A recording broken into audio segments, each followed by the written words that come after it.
कि मीराबाई किसी सांवले व्यक्ति को देखती, काले व्यक्ति को देखती, दुनिया तो मजाक उड़ाती, अरे देखो इसका रंग काला। मीराबाई उसके पास जाती और जाकर के उसकी बलैया लेके कहती, तुम कितने सौभाग्यशाली हो। वो कहता, आज सब दुनिया मुझको काला काला कहती, आप मेरी बलैया ले रही हो। मीराबाई बोली, अरे कम से कम रंग के रूप में ही सही कृष्ण तो तुमको स्वीकार तो किया, अपना वर्ण दिया है तुमको। ये मीराबाई का स्वरूप। जिधर देखा उधर पाई है मूरत श्याम प्यारे की। भक्ति का स्वरूप ऐसा ही है बंधुओं की। फिर उसके बाद दृष्टि कैसी हो गई कि आपको किसी के अंदर अवगुण दिख ही नहीं रहा है, जिसको देख रहे हो उसमें ठाकुर जी का ही गुण दिख रहा है। देख देख ये जो व्यक्ति जा रहा है ना, इसकी देख चाल ऐसी लग रही है, ठाकुर जी चलते होंगे तो ऐसे ही चलते होंगे। देख ये व्यक्ति बैठा है तो ऐसा लगता है कि ऐसे ही ठाकुर जी बैठते होंगे। ये सो रहा है तो इसको देख के लगता है कि ऐसे ही ठाकुर जी सोते होंगे। हमारे बागेश्वर वाले महाराज जी जब हंसते हैं थाका मार के, तो लगता है ठाकुर जी जब हंसते होंगे तो ऐसे ही हंसते होंगे, हैं? ये दृष्टि अब देखो, आपको उनके रूप में, हमको उनके रूप में श्याम सुंदर दिख जाते हैं, हमको उनके रूप में बालाजी दिख जाते हैं। ऐसी दृष्टि सबके लिए हो जाए, हमको सब में दिखे कि नहीं इसके थोड़ी थोड़े लक्षण बालाजी जैसे हैं, ऐसी दृष्टि सब जगह हो जाए। जित देखूं उतित श्याममयी है। अगर ऐसी दृष्टि हो जाए तब समझना कि हाँ ठाकुर जी को आपने देखा है, वृंदावन आग जा करके आपने हमारे बिहारी जी का दर्शन किया है। मीराबाई कहती, स्वर दियो भैया, एक स्वर।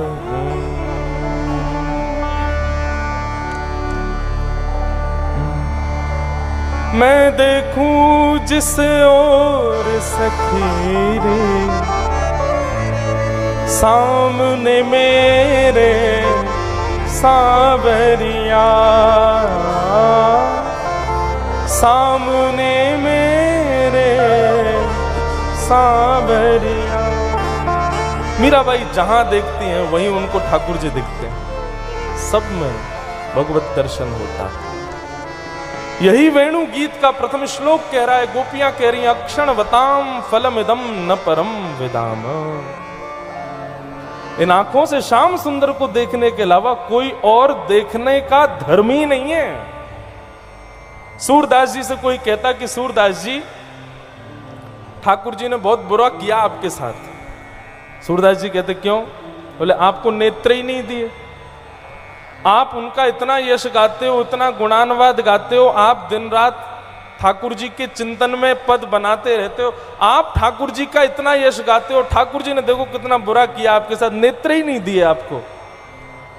सूरदास जी इतना अच्छा तर्क देते थे नेत्र ना मिलने का। सूरदास जी कहते थे, बोले भैया यदि किसी के पास सामग्री है तो मतलब सामग्री की जिम्मेवारी उसकी है।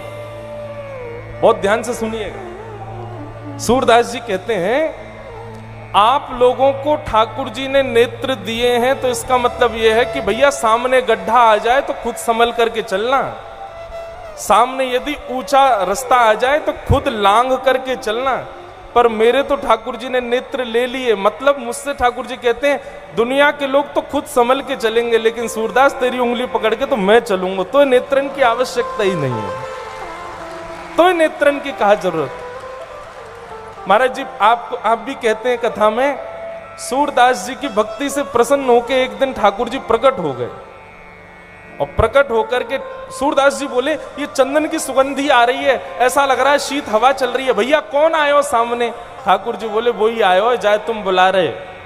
सूरदास जी बड़े प्रसन्न हो गए, आंख तो है नहीं, हाथ छूने लगे ठाकुर जी का, पैर छूने लगे, जय हो जय जय आपने बड़ी कृपा करी, आप पधारे। ठाकुर जी ने सूरदास जी के नेत्रों पर हाथ फेर दिया, बोले सूरदास अब तुम नेत्र खोलो।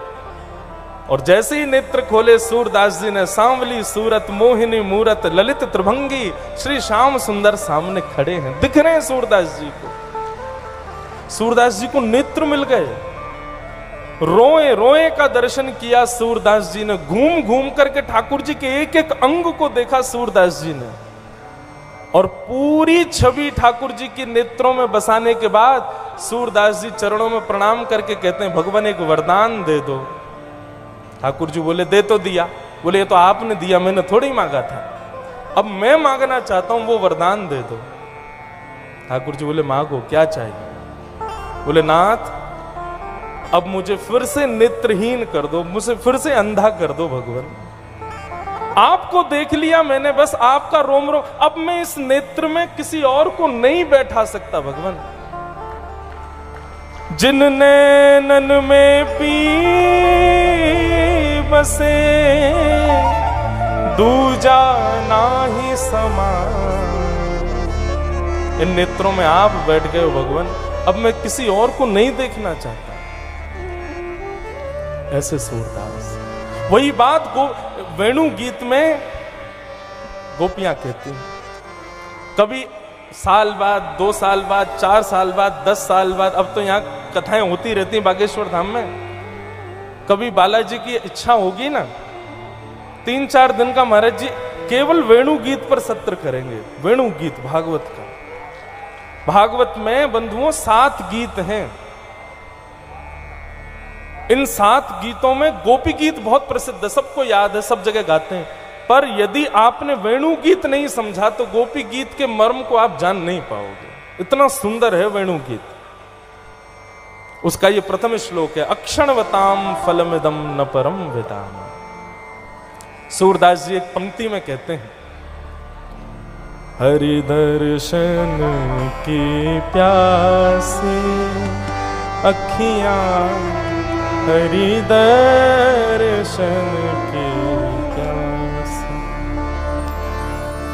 हमारे नेत्र प्यासे रहते हैं, हम इनकी प्यास दूसरी चीज, अब जैसे प्यास लगी हो, पानी पिलाओगे तो ही प्यास बुझेगी। आपको कोई दूध पिला दे, शरबत पिला दे, चाय पिला दे, मट्ठा पिला दे, दही पिला दे, ठीक है काम चल जाएगा, लेकिन प्यास लगे तो पानी की ही इच्छा होती है। ठीक वैसे ही हमारे नेत्र प्यासे रहते हैं, लेकिन हम इनको क्या दिखा देते हैं? समुद्र दिखा लाए, पहाड़ दिखा लाए, मूवी दिखा लाए, पिक्चर दिखा लाए, सिनेमा दिखा लाए, कभी किसी सितारे को दिखा लाए, कभी कुछ दिखा लाए, लेकिन वास्तव में नेत्र प्यासे हैं श्री राघवेंद्र सरकार के दर्शन के। वही जल हैं इन नेत्रों के। जब तक वे नहीं मिलेंगे तब तक नेत्रों को ठौर नहीं मिलेगी, नेत्र परिपूर्ण रूपेण आनंदित नहीं होंगे।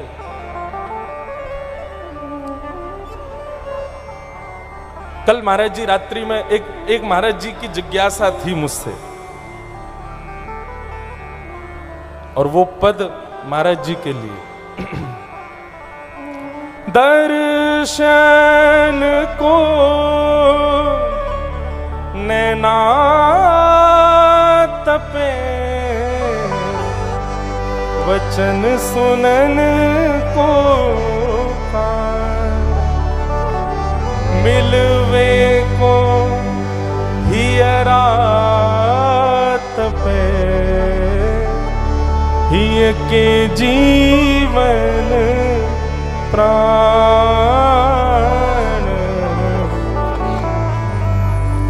हे हमारे श्याम सुंदर, हे हमारे जुगल किशोर, अब तो स्थिति यह है, आंख आपको देखना चाहती है, कान आपको सुनना चाहते हैं, जिह्वा आपके अधरामृत को चाहती है, हृदय हमारा विचलित हो रहा है कि आप आके हृदय से लगा लो, हाथ आपका स्पर्श कर लें भगवान। प्रत्येक अंग अब आपका होना चाहता है। गोवर्धन वासी सांवरे,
ऐसी स्थिति ठाकुर जी के बगैर रहा नहीं जाए।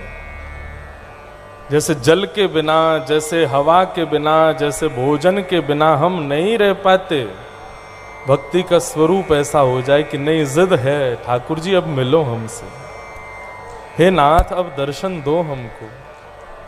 जब ऐसी पीड़ा श्री गोपाल भट्ट गोस्वामी की हुई तब वृंदावन के श्री राधा रमन लाल प्रकट हुए। जब ऐसी पीड़ा स्वामी श्री हरिदास जी की हुई तब हमारे वृंदावन के श्री बांके बिहारी लाल प्रकट हुए। जब ऐसी पीड़ा आपके ओरछा के श्री हरिराम व्यास जी के हृदय की हुई तब पन्ना के श्री जुगल किशोर जी प्रकट हुए। ऐसी पीड़ा जब सन्यासी बाबा के हृदय में हुई तब बागेश्वर बालाजी प्रकट हुए। एक बात आपको कह दें भैया, जब मन रूपी प्रेम में पीड़ा रूपी मथानी नहीं मथी जाएगी ना, तब तक श्याम सुंदर और बालाजी के ऐसे विग्रह प्रकट नहीं होते। पीड़ा तो सहनी पड़ेगी। और पीड़ा किसकी? पीड़ा मतलब कोई अस्वस्थ हो जाना, पीड़ा मतलब लाचार हो जाना नहीं, पीड़ा मतलब प्रेम में व्याकुल होना, ऐसी पीड़ा। दर्शन को नैना तपे वचन सुनन को कान, ये स्थिति हुई होगी महाराज जी सन्यासी बाबा की। बालाजी से कही होगी कि बालाजी अब नहीं रहा जा रहा है, अब तो दिखो, अब नहीं रहा जा रहा, अब तो आप सुनाई दो, अब नहीं रहा जा रहा, अब तो हृदय को कोई पानी की प्यास से मेरी तपन नहीं बुझे, अब तो आप दिखो तभी होगी। तब बालाजी प्रकट भये। बिना इस पीड़ा के ठाकुर जी प्रकट नहीं होते।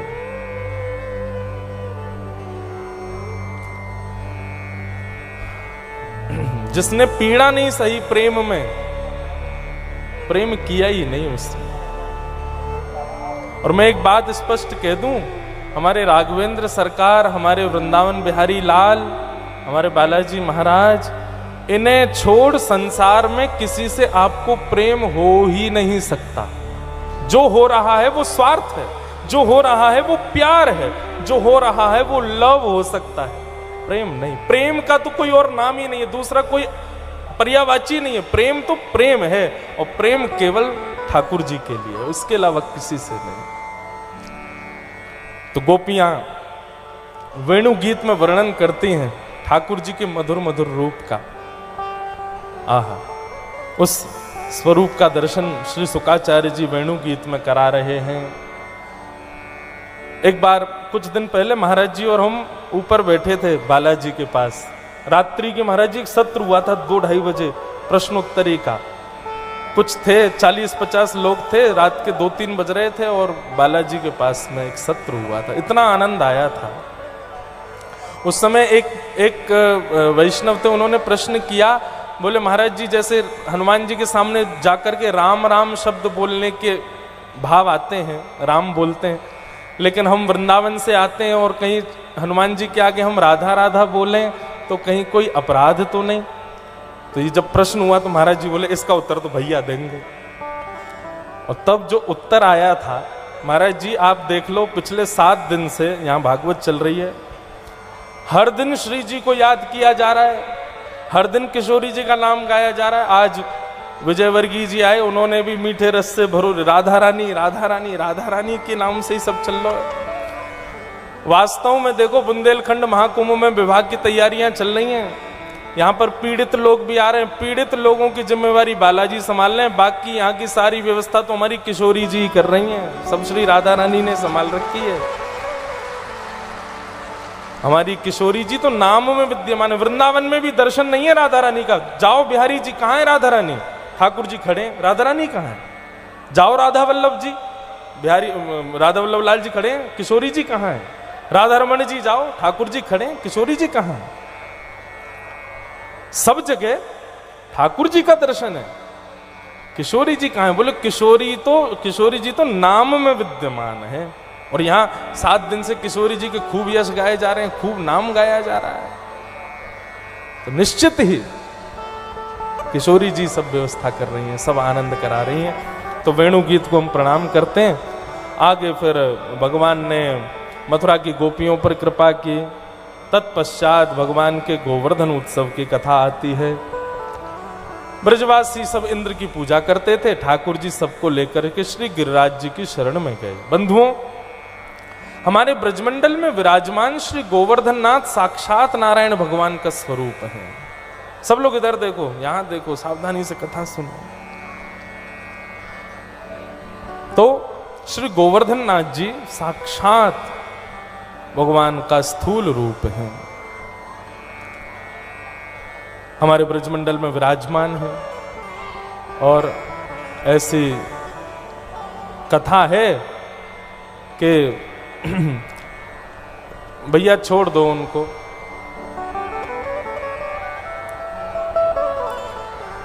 बोलो वृंदावन बिहारी लाल की जय, श्री बागेश्वर धाम बालाजी महाराज की जय।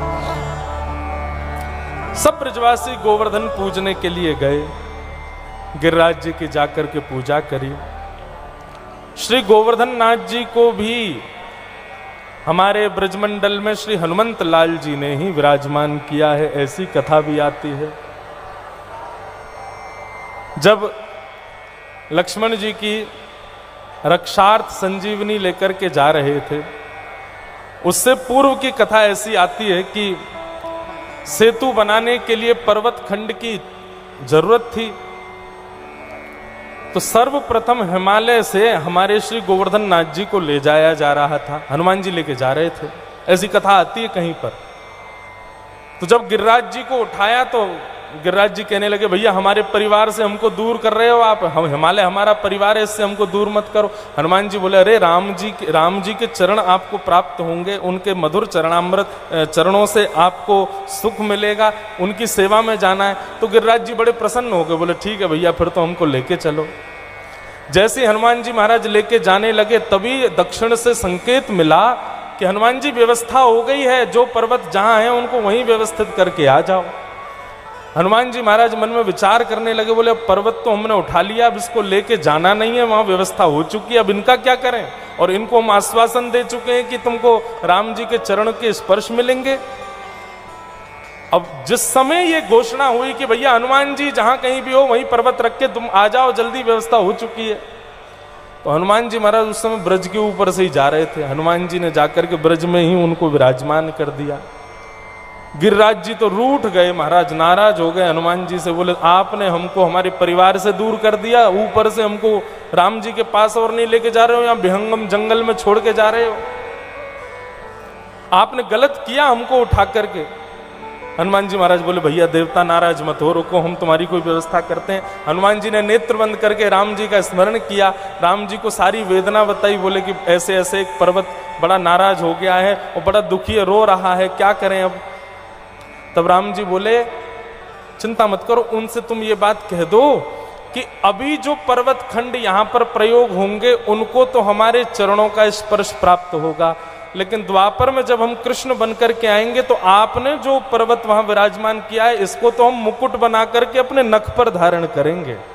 आप उनको आश्वासन दे दो कि वो प्रतीक्षा करें, हम द्वापर में आ रहे हैं, आकर के उनको मुकुट बना करके बाकी के पर्वत चरणों में रहेंगे, लेकिन ये पर्वत हमारे सिख पर रहेगा, हमारे शिखर पर रहेगा, और द्वापर में ये हमारे समान रूप वाला हो जाएगा, इनकी पूजा हमारी पूजा में कोई भेद नहीं माना जाएगा, ऐसी कथा आती है। तब हनुमान जी महाराज बोले, जय हो पर्वतराज, हे गिरिराज जी, अब आप प्रतीक्षा करो एक युग की, द्वापर में श्री कृष्ण राम ही कृष्ण बन करके आएंगे, इंद्र के मान को मर्दन करने के लिए, ब्रजवासियों की रक्षा के लिए 7 दिन 7 रात्रि पर्यंत जब वाम हस्त की कन्नी उंगली के नख पर आपको धारण करेंगे, तब आपका यश बढ़ेगा, तब आपकी महिमा बढ़ेगी, अब आप प्रतीक्षा करो। हमारी ब्रज की लीला में हनुमान जी बड़े सहायक बने हैं। हनुमान जी दिख नहीं रहे हैं, लेकिन पूरी ब्रज लीला ही हनुमान जी के द्वारा करवाई जा रही है। ये बड़ी गौड़ बात है। प्रसंग बहुत बड़ा हो जाएगा, लेकिन मैं फिर भी प्रयास करूं। हनुमान जी कौन है? ठाकुर जी की जो वंशी है ना, ये हनुमान जी तो हैं, ये स्वयं श्री हनुमंत लाल है। जब राम जी लौट करके वापस आए अवध, सबको उपहार दिए, लेकिन हनुमान जी के योग्य कोई उपहार दिखाई नहीं राम जी को, क्योंकि हर उपहार हनुमान जी के आगे छोटा लगता है। तब राम जी ने भरतलाल जी से कहा, बोले भरत, मुझे हनुमान को कुछ देना है, लेकिन मुझे सारे उपहार छोटे लगते हैं, हनुमान की सेवा के आगे सब सूक्ष्म लगता है, मैं क्या दूं हनुमान जी को।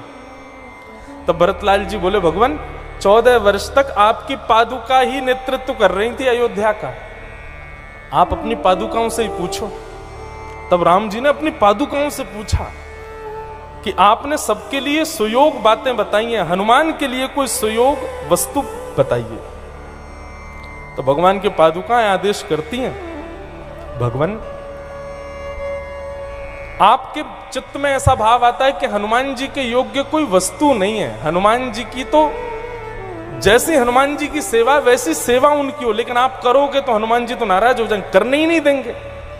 लेकिन इसका एक प्रभाव हो सकता है कि द्वापर में जब आप कृष्ण बनकर के आएंगे, तब यही हनुमंत लाल जी आपकी वंशी बनकर के आएंगे। और क्यों आएंगे वंशी बन के, उसके पीछे भी कारण है, सुनो सुनो सुनो। क्यों आएंगे वंशी बन करके? क्योंकि दंडकारण्य वन के लाखों संत जो आपकी दर्शन की प्रतीक्षा में थे, हनुमान जी ने आकर के जब आपसे कहा कि दंडकारण्य वन के संतों को दर्शन दीजिए, तब आपने कहा कि 14 वर्ष पूर्ण हो गए हनुमान, हमको वापस अयोध्या जाना पड़ेगा, नहीं तो भरतलाल जी जीवित नहीं मिलेंगे। तब हनुमान जी को बड़ी पीड़ा हुई। तब हनुमान जी जब दंडकारण्य वन गए, संतों ने हनुमान जी को पकड़ लिया, बोले हम तो आपके आश्रय बैठे थे कि आप राम जी को लाओगे, आप लाए नहीं। तब हनुमान जी बोले, आप एक युग प्रतीक्षा करो, हम वचन देते हैं, हम ही आप सबको श्री कृष्ण से मिलाएंगे। और जब महारास प्रारंभ हुआ, तब ठाकुर जी ने वंशी का नाद किया। वो वंशी का नाद सबको तो स्वर के रूप में सुनाई दे रहा था, लेकिन कृष्ण प्रेम में ओतप्रोत गोपियां जो पूर्व जन्म में दंडकारण्य वन के संत थे, वही ब्रज की गोपी बनी थी। वे वेणु की ध्वनि में हनुमान जी महाराज विराजमान होकर के गोपियों के कान में जाके कह रहे थे, चलो संत नाम, ये राम जी ही कृष्ण बन करके आए हैं, आप गोपी बन करके आए हो, आओ रास विहार में प्रवेश करो। तो भैया हमारे जितने भी त्रिभंग लली स्वरूप है ना, ये हस्त पर जो विराजमान वंशीय साक्षात श्री हनुमान जी महाराज, और प्रत्येक गोपी को ठाकुर जी से मिलाने का कार्य श्री हनुमान जी महाराज कर रहे हैं। तो हनुमान जी को क्या दिया ठाकुर जी ने उपहार? कृष्ण लीला जब प्रारंभ हुई, तब हनुमान जी इतने वर्षों तक सेवा किए ठाकुर जी की, तो श्री ठाकुर जी ने हनुमान जी को उपहार दिया, अपनी होठ की तकिया पे सुलाते हैं उनको, अपनी कोमल उंगलियों से छिद्र नहीं हनुमान जी के मानो चरण दबाते हैं, अपनी नासिका पर लटके हुए मोती से मानो हनुमान जी के ऊपर छत्र रखते हैं, अपने नेत्रों को बार बार खोलते हैं, बंद करते हैं, वेणु बजाते समय मानो कोई लेटा हुआ व्यक्ति हो तो उसको पंखा झला जा रहा हो। इस प्रकार श्री हनुमान जी महाराज को उपहार दे रहे हैं श्री कृष्ण वंशी बजा करके। तो वेणु जो है ये श्री हनुमान जी हैं। तो हनुमान जी बड़े सहायक हैं भैया, बड़ी छोटी छोटी गूढ़ कथाएं हैं वृंदावन के रस में, जहां श्री हनुमंत लाल जी कृष्ण लीला में अप्रत्यक्ष रूप से विद्यमान है। अभी एक कथा पहले एक भाव मन में आया था कि ठाकुर जी प्रेमास्पद वस्तुओं को कितनी प्रधानता देते हैं। 21 किलोमीटर लंबे चौड़े गिरिराज पर्वत को उठाने के लिए बाम हस्त की इकन्नी उंगली का नख काफी है, और अत्यंत हल्की सी वंशी को धारण करने के लिए 2 भुजाओं का प्रयोग करते हैं। 21 किलोमीटर लंबे चौड़े गिरिराज के लिए एक इकन्नी उंगली काफी है, लेकिन वेणु को दोनों भुजाओं से अपने अधर पर धारण करते हैं। क्यों? क्योंकि 21 किलोमीटर लंबे चौड़े गिरिराज पर्वत को उठाना ये प्रभाव का विषय है, और वेणु का वाद्य करना ये स्वभाव है ठाकुर जी का, ये प्रेम है। तो प्रेम की प्रधानता बढ़ा रहे हैं ठाकुर जी वेणु बजा करके। इंद्र ने जब कोप किया, ब्रजवासी सब दौड़ने लगे, तब 21 किलोमीटर लंबे चौड़े गिरिराज पर्वत को 7 वर्ष के श्री कृष्ण ने अपनी बाम हस्त की इकन्नी उंगली के नख पर धारण कर लिया। बोलो गिरवरधारी गोपाल की जय। सब ब्रजवासी आकर के खड़े है गए, सबन ने आया करके अपनी छड़ी लगा ली। ठाकुर जी खड़े हैं, सब लोग ध्यान से सुनिए। गिरिराज जी धारण करके ठाकुर जी खड़े हैं और सब ब्रजवासी अपनी अपनी छड़ी लगा के खड़े हैं। ठाकुर जी बोले भैया जे छड़ी काई को लगा रहे हो तुम लोग? लाला हम छड़ी ना लगाएंगे तो गिरिराज जी नीचे आ जाएंगे। ठाकुर जी बोले ये तुम्हारी छड़ी में इतनी ताकत है गिरिराज जी उठा लें? ब्रजवासी बोले तो चौरे लाला तू का सोच रहे हो, तेरी उंगली पर टिक रहे हैं जे? ठाकुर जी बोले और नहीं तो मेरी उंगली पर ही टिक रहे हैं। चल चल बात मत बनावे, तू अपनी उंगली नीचे कर ले, हमने अपनी अपनी छड़ी लगा ली है, गिरिराज जी टिक गए। ठाकुर जी बोले भैया इनको कैसे समझाऊं मैं? ब्रजवासी बोले लाला तू अपनी उंगली नीचे कर ले। ठाकुर जी बोले देख लो संभाल लियो भैया, 21 किलोमीटर लंबे चौड़े हैं। ब्रजवासी बोले हम देख लेंगे, हमारी छड़ी में खूब ताकत है, ये वहीं पे टिक रहे हैं, तू अपनी उंगली नीचे कर ले। ठाकुर जी ने जैसे ही नेक उंगली नीचे करी, महाराज चट चट चट करके सबकी छड़ियां टूटने लगी। गिरिराज जी नीचे आने लगे, ब्रजवासी दबने लगे, त्राहिमाम करने लगे। अरे लाला संभाल संभाल संभाल। ठाकुर जी ने अपने बाम हस्त की कन्नी उंगली पे फिर से धारण किए, गिरिराज जी फिर टिक गए। अब तो ब्रजवासी अपने टूटे टूटे डंडा देखें, लाला हमारे छड़ी टूट गई, हमारे डंडा टूट गए और तेरी नेक सी उंगली पे गिरिराज जी टिक गए। जे कैसे भयो लाला, तेरी उंगली में इतनी ताकत कैसे आई, तेने गिरिराज जी कैसे उठा लिए? ठाकुर जी कह रहे हैं क्योंकि हम जय जय हैं, हम जय जय हैं। ए मधुमंगल श्रीदामा, ए तनसुका मनसुका धनसुका, चलो सबरे प्रणाम करो मोकू, मैं जय जय हूं, मैंने उठा रखे हैं गिरिराज जी। ठाकुर जी ने जैसे ही कही हम जय जय हैं, सब ब्रजवासी बोले लाला दोबारा बोलियो कौन है? ठाकुर जी बोले जय जय। अरे जय जय ये बता तेने ऐसा कौन सा काम कियो जो तू जय जय? ठाकुर जी बोले हमने पूतना मारी, अघासुर मारो, बकासुर मारो, धेनुकासुर मारो, कालिया नाग मारो, आज हमने गिरिराज जी उठा लिए, जो कोई साधारण बालक कर सके? ब्रजवासी बोले बस बस बस, मारी तेने पूतना, बात बनावे पूतना मारी। अरे लाला वास्तव में पूछे तो ये हमारे ब्रज की सीमा को प्रभाव है कि नकारात्मक ऊर्जा वाले मानव प्रकट प्रवेश करते ही मर जावे और तेरो हाथ लग जावे या हमारे श्रेय तू ले जावे, तो में ताकत थोड़ी है।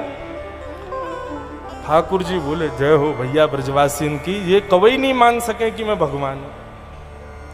ब्रजवासी सब बोले लाला तू को आज बतानी पड़ेगी तेरी उंगली में ताकत कहां से आई। ठाकुर जी बोले बोलूंगा कि मुंह में मैं भगवान हूं तो ये मानेंगे नहीं। तब ठाकुर जी, हमारे ब्रज का बड़ा प्रसिद्ध वाक्य है, कछु माखन को बल बढ़ो, कछु गोपन करी सहाय, और श्री राधे जू की कृपा सो मैंने गिरवर लियो था।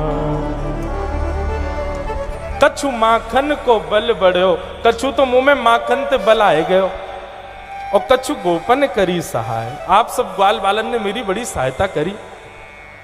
ग्वाल बाल बोले लाला हमने कहा सहायता करी? अरे आप सब लोग 56 भोग पा रहे, आप सब लोग देसी घी को बढ़िया भोग लगा रहे, दूध पी रहे, मक्खन खा रहे, मठा पी रहे, आप सबके अंदर खूब बल आ गए हो, और वह बल से जब आपने टकटकी लगा के मेरी ओर देखो तो आप सबन को बल निकल के मेरी उंगली में आ गो, मैंने गिरिराज जी उठा लिए। ब्रजवासी बोले तभी तो हम कहें इतनो घी खा रहे हैं, इतनो दूध पी रहे हैं, लेकिन हम कमजोर क्यों होते जा रहे हैं? अब तो चली लाला हमारी शक्ति चुरा रहा है। महाराज जैसी ठाकुर जी ने कही आप सबके बल से मैंने उठायो। ब्रजवासी ने खोले 56 भोग और लिए महाराज उड़ावे, बालूशाही खा रहे हैं, मोहन थार खा रहे हैं। नंद बाबा आके बोले अरे तुम्हें शर्म ना आ रही, हमारो लाला गिरिराज जी धारण करके खड़ो है, तुम 56 भोग उड़ा रहे हो यहाँ पे। अरे बाबा तुम ना ये समझोगे, हम खामेंगे तो हम में बल आएगो, और जब हम में बल आएगा तो हम लाला को देख लेंगे, और जब हम लाला को देखेंगे सो हमारो बल लाला में चलो जाएगा, लाला उठावेगो।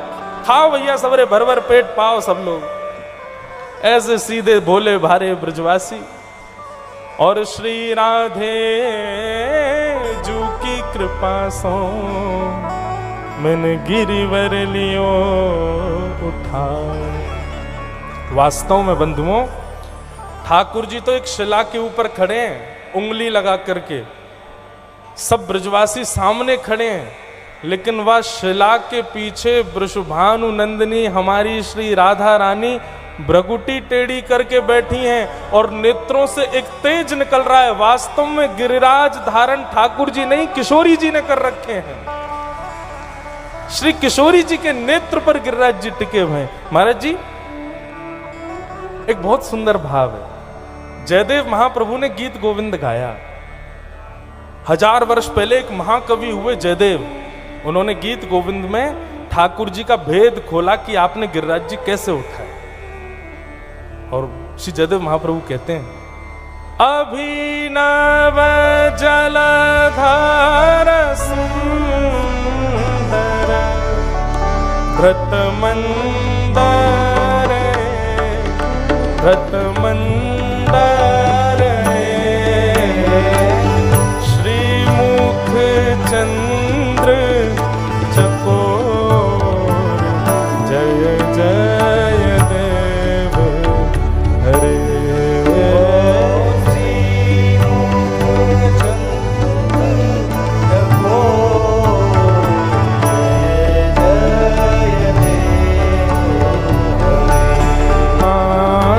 राधा मुख चंद्र चकोर जय जय देव हरे।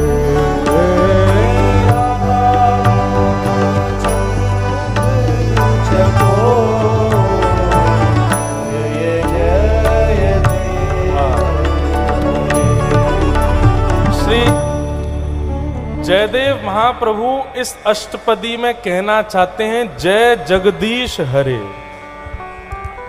ये जय जगदीश हरे सबसे पहले गाया ही जयदेव महाप्रभु ने, लेकिन इस पंक्ति में क्या कहा गया?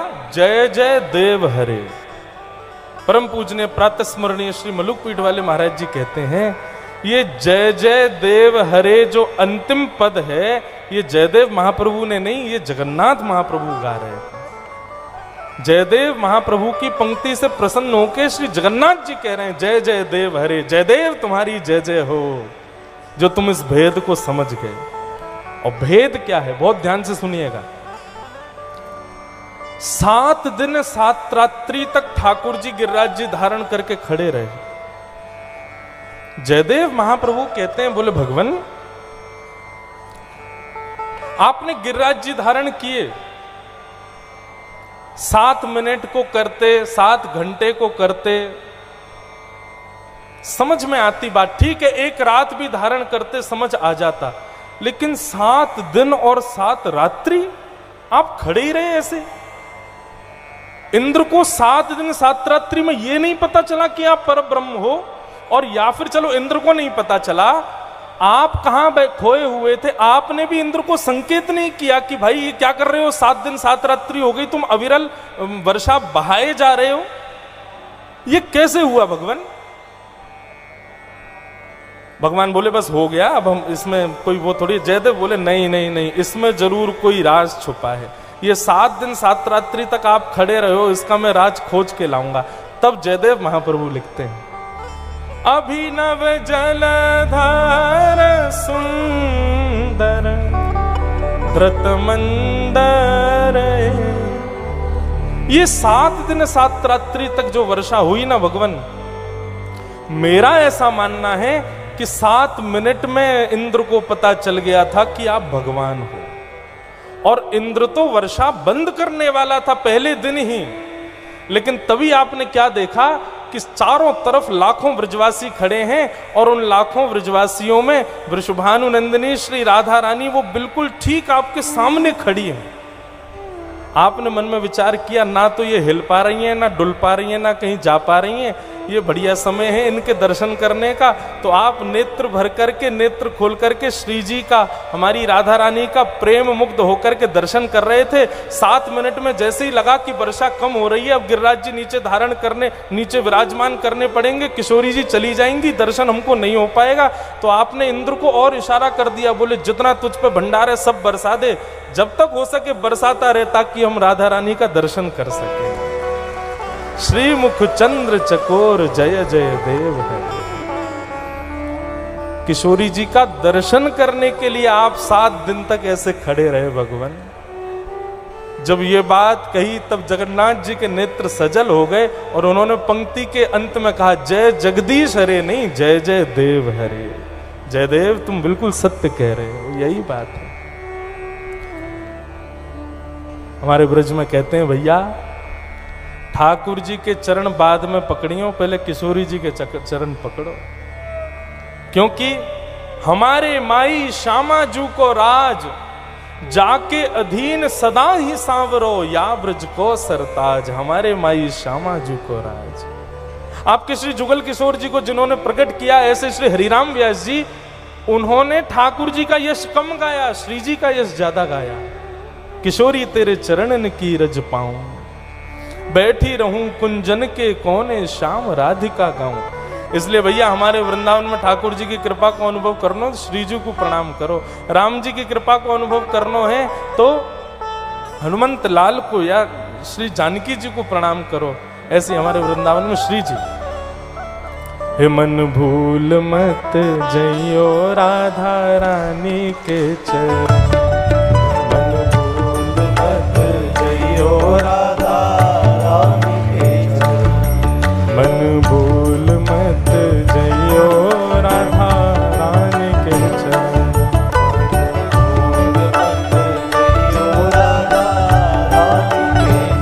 एक बात आपको उद्घोषित करते हुए कह दें, बहुत ध्यान से सुनिएगा।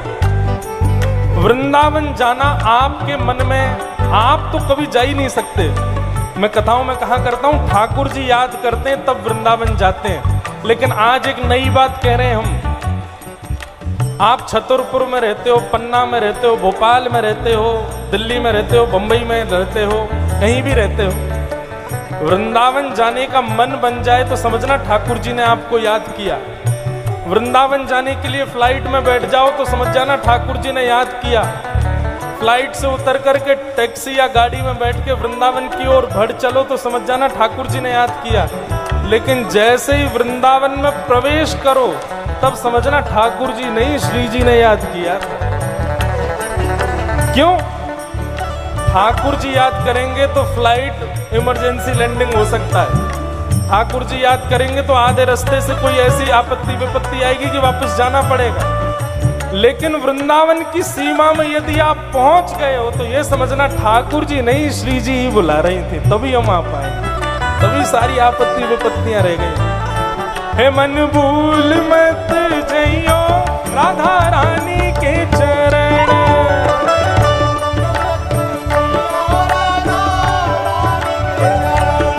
मन भूल मत जइयो श्यामा प्यारी के चरण,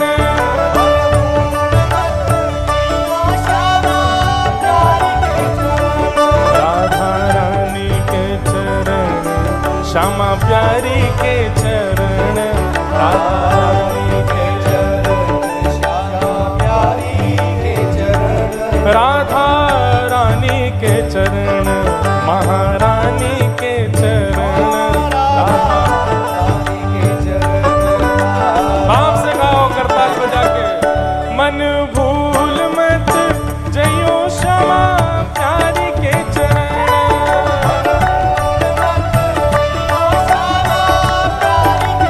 मेरे मन भूल मत जइयो राधा रानी के चरण,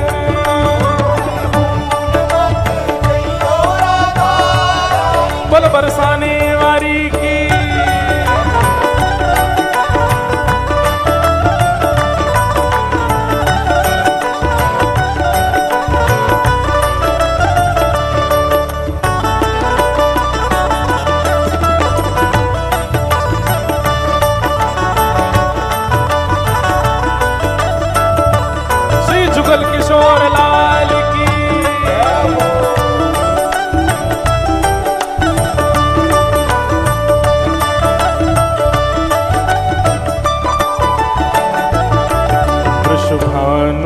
किशोरी सुन गैया हूते भोरी।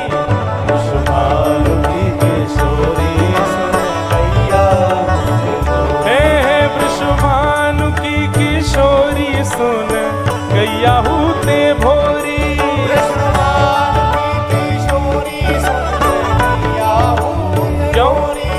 प्रीत जान के हो थोड़ी तो है राखेगी शरण। प्रीत जान के हो थोड़ी तो है राखेगी शरण। प्रीत जान के हो थोड़ी तो है राखेगी शरण। प्रीत जान के हो थोड़ी तो है राखेगी शरण। मेरे मन भूल मत जइयो राधा रानी के चरण।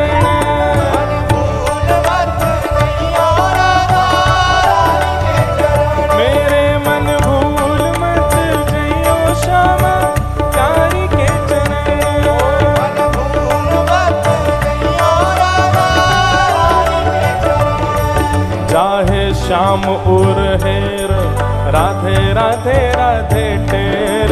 चाहे श्याम उर हेर राधे राधे राधे टेर। जाके श्याम उर हेर राधे राधे राधे टेर।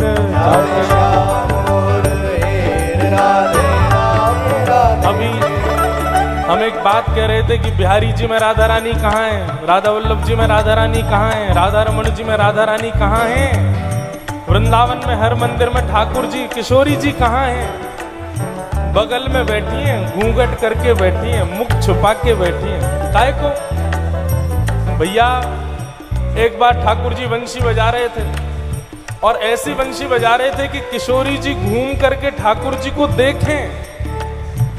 किशोरी जी बहुत देर तक तो देखी नहीं, लेकिन जैसे ही किशोरी जी ने मुख फेर करके ठाकुर जी को देखा, किशोरी जी के देखते ही क्या हुआ, बोले जब देखी वृषभानुजा हिय बिच उठी हूक। वंशी रह गई हाथ में फिर न लागी भूख। जब तक किशोरी जी ने देखा नहीं तब तक तो वंशी बजती रही, लेकिन किशोरी जी की रूप प्रकट होते ही ठाकुर जी की वंशी बजी ही नहीं फिर। इसलिए किशोरी जी ने मन बनाया इनकी वंशी बजती रहे, बाकी लिए किशोरी जी घूंघट करके बैठी। जाके शाम उर हेर राधे राधे राधे टेर।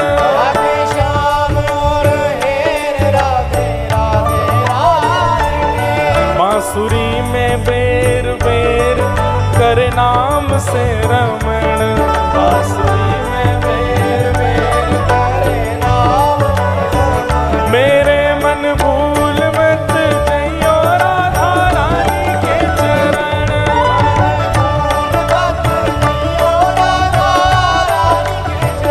मेरे मन भूल मत जइयो श्यामा रानी के चरण।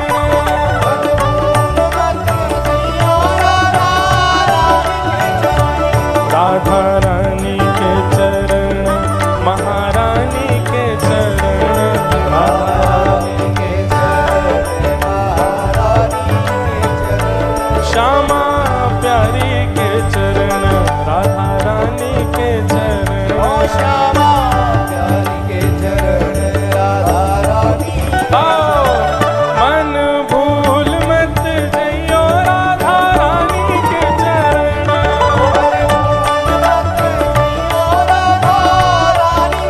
मेरे मन भूल मत जइयो श्यामा प्यारी के चरण।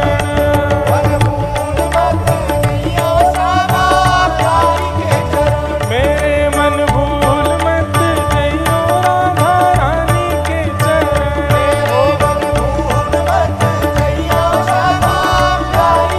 गाओ सब लोग।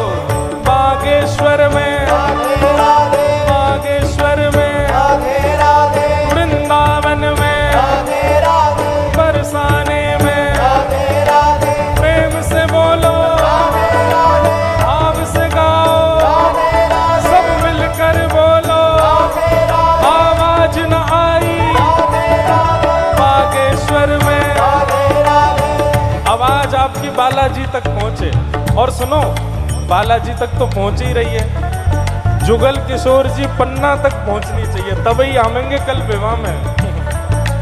बागेश्वर में राधे राधे जुगल बिहारी राधे राधे, सब मिलकर बोलो राधे राधे, बरसाने वारी राधे राधे, वृषभानु दुलारी राधे राधे, कीरत सुख प्यारी राधे राधे, बरसाने वारी राधे राधे, हरिवंश दुलारी राधे राधे, हरिदास प्यारी राधे राधे, श्यामा प्यारी राधे राधे, कुंज बिहारी राधे राधे, बरसाने वारी प्यारे जुगल बिहारी प्यारे जुगल बिहारी, राधा वल्लभ बिहारी, राधा रमण बिहारी, हे बागेश्वर में हे बागेश्वर में सब प्रेम से गाओ, सब भाव से गाओ, मन भूल मत जइयो राधा रानी के चरण,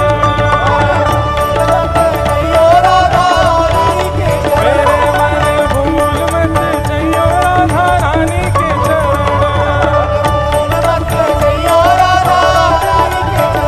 राधा रानी के चरण, महारानी के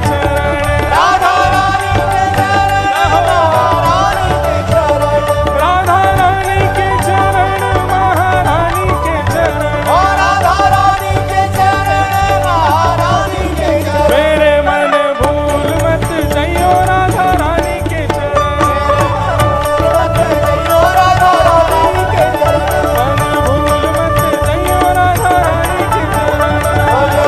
मत जइयो राधा रानी के चरण, मेरे मन भूल मत जइयो राधा रानी के चरण। जय जय श्री राम, जय जय श्री राम, जय जय श्री राम। बागेश्वर धाम सरकार की, श्री जुगल बिहारी लाल की। सब लोग बैठ जाओ, जहां खड़े हैं वहीं बैठ जाओ। तो श्री राधे जू की कृपा सो मैंने गिरवर लियो उठा। हमारे वृंदावन में कृपा तो श्री जी की है, किशोरी जी की है। विठल विपुल बिहारिण केवल जो जलधर सो गाज, हमारे माई श्यामा जू को राज। बोले जिस प्रकार शेर का वन का सिंह, वन का शेर, उससे सब भय खाते हैं, लेकिन काले काले बादल जब आकाश में गरजते हैं तो वो शेर भी अपनी गुफा में चला जाता है। ऐसी हमारी श्री जी के नाम की महिमा है महाराज। जो जलधर सो गाज, जैसे जलधर के गर्जना से शेर डर जाता है, ऐसे ही श्री जी के नाम से सारे आधि व्याधि, सारे जितने भी जीवन में आपके जो मानसिक रोग हैं, सब हमारी श्री जी के नाम में सब कट जाएं भैया। इतनी कृपा है, इतनी महिमा हमारी लाडली जी की। तो इस प्रकार ठाकुर जी ने गिरिराज जी धारण किए। बहुत बहुत सुंदर सुंदर कथाएं गोवर्धन लीला की। एक कृष्णदास जी का पद है, कान्हा कुंवर के कर पल्लव पर, मानो गोवर्धन नृत्य करे। ज्यों ज्यों तान उठत मुरली की, त्यों त्यों लालन अधर धरे। मानो गोवर्धन नृत्य करे। बोलो गोवर्धन नाथ की जय। ठाकुर जी ने गिरिराज जी पुनर्विराजमान कर दिए। तत्पश्चात फिर भगवान का नाम गायों ने गोविंद रखा। एकादशी व्रत की महिमा बताई गई। तत्पश्चात श्रीमद् भागवत का प्राण स्वरूप रास पंचाध्याय प्रारंभ हुआ। भगवान पिता रात्रि शरदोत्फुल्ल मल्लिका विक्षरंतुम मनश्चक्रे योग मायाम उपाश्रित। ठाकुर जी ने ब्रज की गोपियों के साथ रास किया। बंधुओं, रास का विस्तार तो नहीं करेंगे, हमें विवाह भी करना है, फिर कथा का विश्राम भी करना है। हम सूक्ष्म में ही बस बता दें। रस और रास ये दो शब्द हैं। आप ठाकुर जी से मिलने के लिए जब प्रयासरत रहते हो वो रस कहलाता है, पर आपकी रस भक्ति से प्रसन्न होकर के ठाकुर जी आपसे मिलने का मन बनाए वो रास कहलाता है। ये है रस और रास में अंतर। आप बागेश्वर धाम बालाजी से मिलने का मन बनाओ ये रस है, लेकिन बालाजी महाराज आपसे मिलने का मन बनाए ये रास है, ये रास है। अब यहां लाखों लोग आए हैं, लाखों लोग सब यहां कथा में बैठे हैं, ये रस है। पर हमारे जो शहीद परिवार के लोग हैं वे सब लोग मंच पर आ रहे हैं, यज्ञ में आहुति दे रहे हैं, आरती कर रहे हैं, इस यज्ञ की प्रमुख भूमिका वे निभा रहे हैं, ये रास है। यही अंतर है बस रस और रास। रस युक्त जब वैष्णव अति हो जाता है तब उसके रस से प्रसन्न होकर के ठाकुर जी उससे मिलने का मन बनाए, ये रास कहलाता है। नामदेव जी के साथ, तुकाराम जी के साथ, गोस्वामी तुलसीदास जी के साथ, भक्तिमती मीराबाई के साथ, सूरदास जी के साथ, रैदास जी के साथ रस नहीं हुआ, रास हुआ। इसको रास कहते हैं। अब हमारी बारी है, अब हमारा रस भी रास में परिवर्तित हो। भक्ति का पथ क्या है, कब तक चलना है? जब तक रस रास में परिवर्तित ना हो जाए। ठाकुर जी आपसे मिलने का मन ना बना ले तब तक करना। ब्रज की गोपियां, अभी आज हमारे व्यास जी पधारे, आप अभी मंच पे एक श्लोक कह रहे थे, यादो हने बहनने मथनो पलेप प्रेंखें खनार भरुदितो क्षणमार जनादो। गोपियां ऐसे ही रास की अधिकारी नहीं हो गई हैं। वो रात दिन चलती फिरती, उठती बैठती, खाती पीती, हर क्षण ठाकुर जी का स्मरण करती हैं। जब रस से ओतप्रोत हुई तब रास में प्रवेश प्राप्त हुआ। बिना रस के रास नहीं हो सकता। भगवान ने वेणु वाद्य करके सब गोपियों को बुलाया, सब गोपियों के साथ ठाकुर जी रास करने लगे।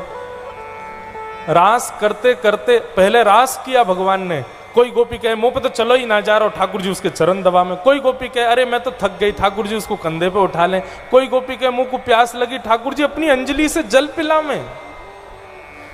इतने प्रसन्न ठाकुर जी गोपियों से हो गए, और इसी प्रसन्नता का यह प्रभाव हुआ कि गोपियों को अहंकार हो गया। कभी कभी मन में एक भाव आता है, बहुत ध्यान से सुनिएगा बंधु। हम खूब भजन करते हैं, खूब सेवा करते हैं, ठाकुर जी बोलते क्यों नहीं? पहले तो बोलते थे, अब क्यों नहीं बोलते? जब पहले सूरदास, रैदास, मीराबाई से बोलते थे, हमसे क्यों नहीं बोलते ठाकुर जी? हम इतना भोग लगाते हैं, श्रृंगार करते हैं, ठाकुर जी को सजाते हैं, नहलाते हैं, धुलाते हैं, सब जगह आनंद कराते हैं, ठाकुर जी हमसे क्यों नहीं बोलते? क्यों? क्योंकि ठाकुर जी बड़े पॉजिटिव हैं। किस चीज को लेकर के? कि कहीं हमको अहंकार ना हो जाए, कहीं हमको अभिमान ना हो जाए, कहीं हमारे अंदर मान नहीं आ जाए कि ठाकुर जी मुझसे बात करते हैं। जरा सा हम क्या ठाकुर जी का तिलक लगा लें, ठाकुर जी को गोद में लेके घूमने लग जाए, हमको इसी में ही अहंकार हो जाता है कि हम तो जहां जाएं ठाकुर जी संग जाते हैं, जहां जाएं ठाकुर जी संग रहते हैं। ठाकुर जी हमारे अंदर मान ना आए इसलिए ऐसे ही खड़े रहते हैं। बेचारे हाथ भी सीधा नहीं करते। क्यों? मैंने सीधा कर दिया, सबसे पहले फेसबुक पे फोटो डालेगा, देखो मेरे ठाकुर जी ने हाथ सीधा किया। मान करेगा? हमारी मान की रक्षा के लिए ठाकुर जी मूर्तिवंत होके खड़े रहते हैं, कहीं इसको मान ना हो जाए। इसलिए भैया, कभी ठाकुर जी की कोई अनुभूति होती है ना, उसका प्रचार मत किया करो। हम कथाकार हैं, महाराज जी कथाकार हैं, आप सब लोगों के बीच में विश्वास जगाने के लिए कई बार अपने निज अनुभव कथाओं में बोल देते हैं। लेकिन महाराज जी आपने भी शायद अनुभव किया हो, मैंने तो बहुत बार किया, कि ठाकुर जी हमारे संग कोई लीला करी और हमने कथा में कहा ना, तो 6 महीने तक फिर ठाकुर जी लीला करते नहीं। ठाकुर जी थोड़े से गौड़ हो जाते हैं कि इसने प्रेम का प्रकाश किया। सदैव याद रखना, धन को जितना बांटोगे उतना बढ़ेगा, प्रेम का जितना प्रचार करोगे उतना कम होगा। प्रेम प्रचार का विषय नहीं है, प्रेम छुपाने का विषय। हम धन को छुपाते हैं, धन छुपाने का, धन तो बांटो, धन तो दो, धन का दान करो, वो बढ़ेगा। प्रेम को छुपाओ। और सबसे बड़ी बात, आपका ठाकुर जी से प्रेम जो है, आपका बालाजी से प्रेम जो, आपका गुरु से प्रेम जो है, उसका प्रचार मत करो, ज्यादा उसको बताओ मत सब लोगों को।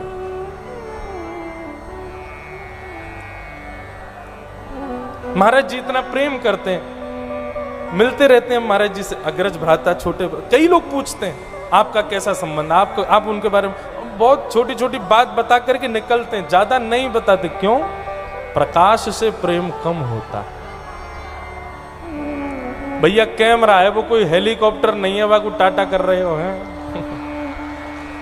जय हो, आप सब भी बड़े भोले हो, हम ब्रजवासियों की तरह भोले भारे हो बेचारे, धन्य है। सोचो कैमरा उड़ तो भयो आ गया तो जे हाल है, हनुमान जी आ गए तो क्या होगा। इसीलिए हनुमान जी नहीं आते, बोले कैमराते ही विचलित है रहे, मैं आ गया तो का होएगा। तो रस और रास में यही अंतर है। आप ठाकुर जी से मिलने का मन बनाओ, वो रस। आपकी भक्ति से प्रसन्न होकर ठाकुर जी मिलने का मन बनाए, वो रास। गोपियों के संग रास किया, गोपियों को मान हो गया, और जब गोपियों को मान हुआ तो ठाकुर जी अंतर ध्यान हो गए। और जैसे ही ठाकुर जी अंतर ध्यान हुए, यत्र तत्र गोपियां खोजने लगी।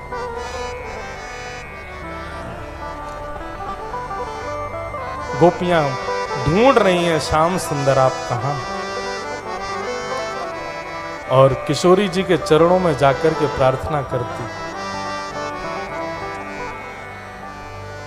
हे सुन राधिका दुलारी, तेरे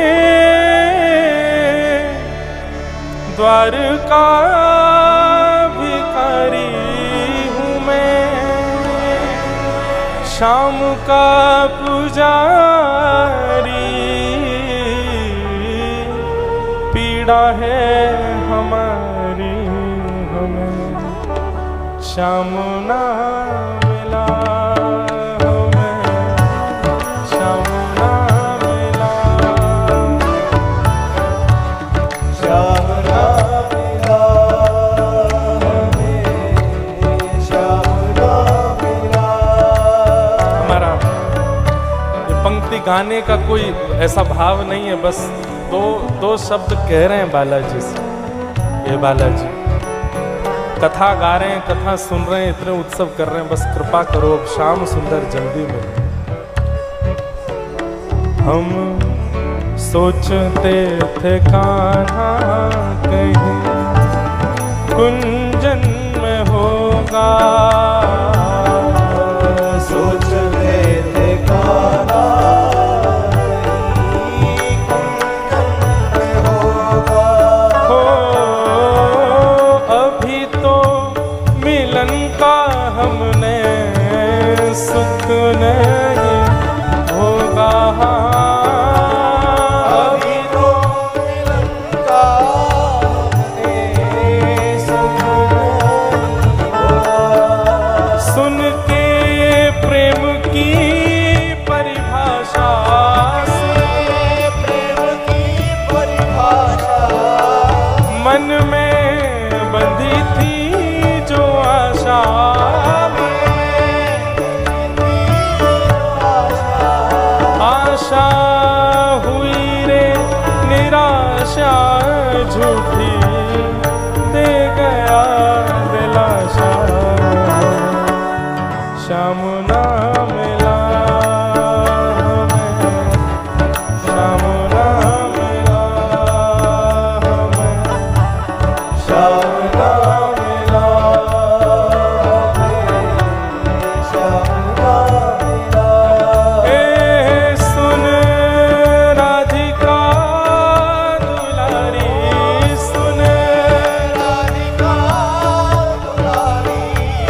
ब्रज में एक रसिक संत हुए, उनका नाम था कृष्णदास।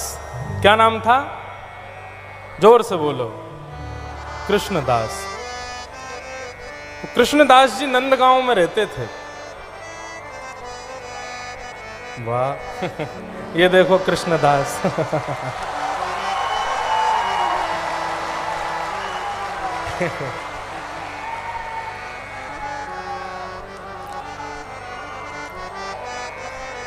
हमारे महाराज जी पता कैसे हैं? भोले बाबा। देखो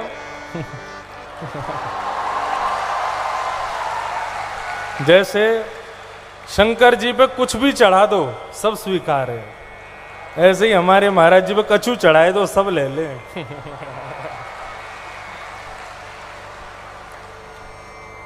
वस्त्र देख लो, कोई कैसे पहना दो, बड़े पहना दो, छोटे पहना दो, पतले पहना दो, सब आ जाते हैं फिट।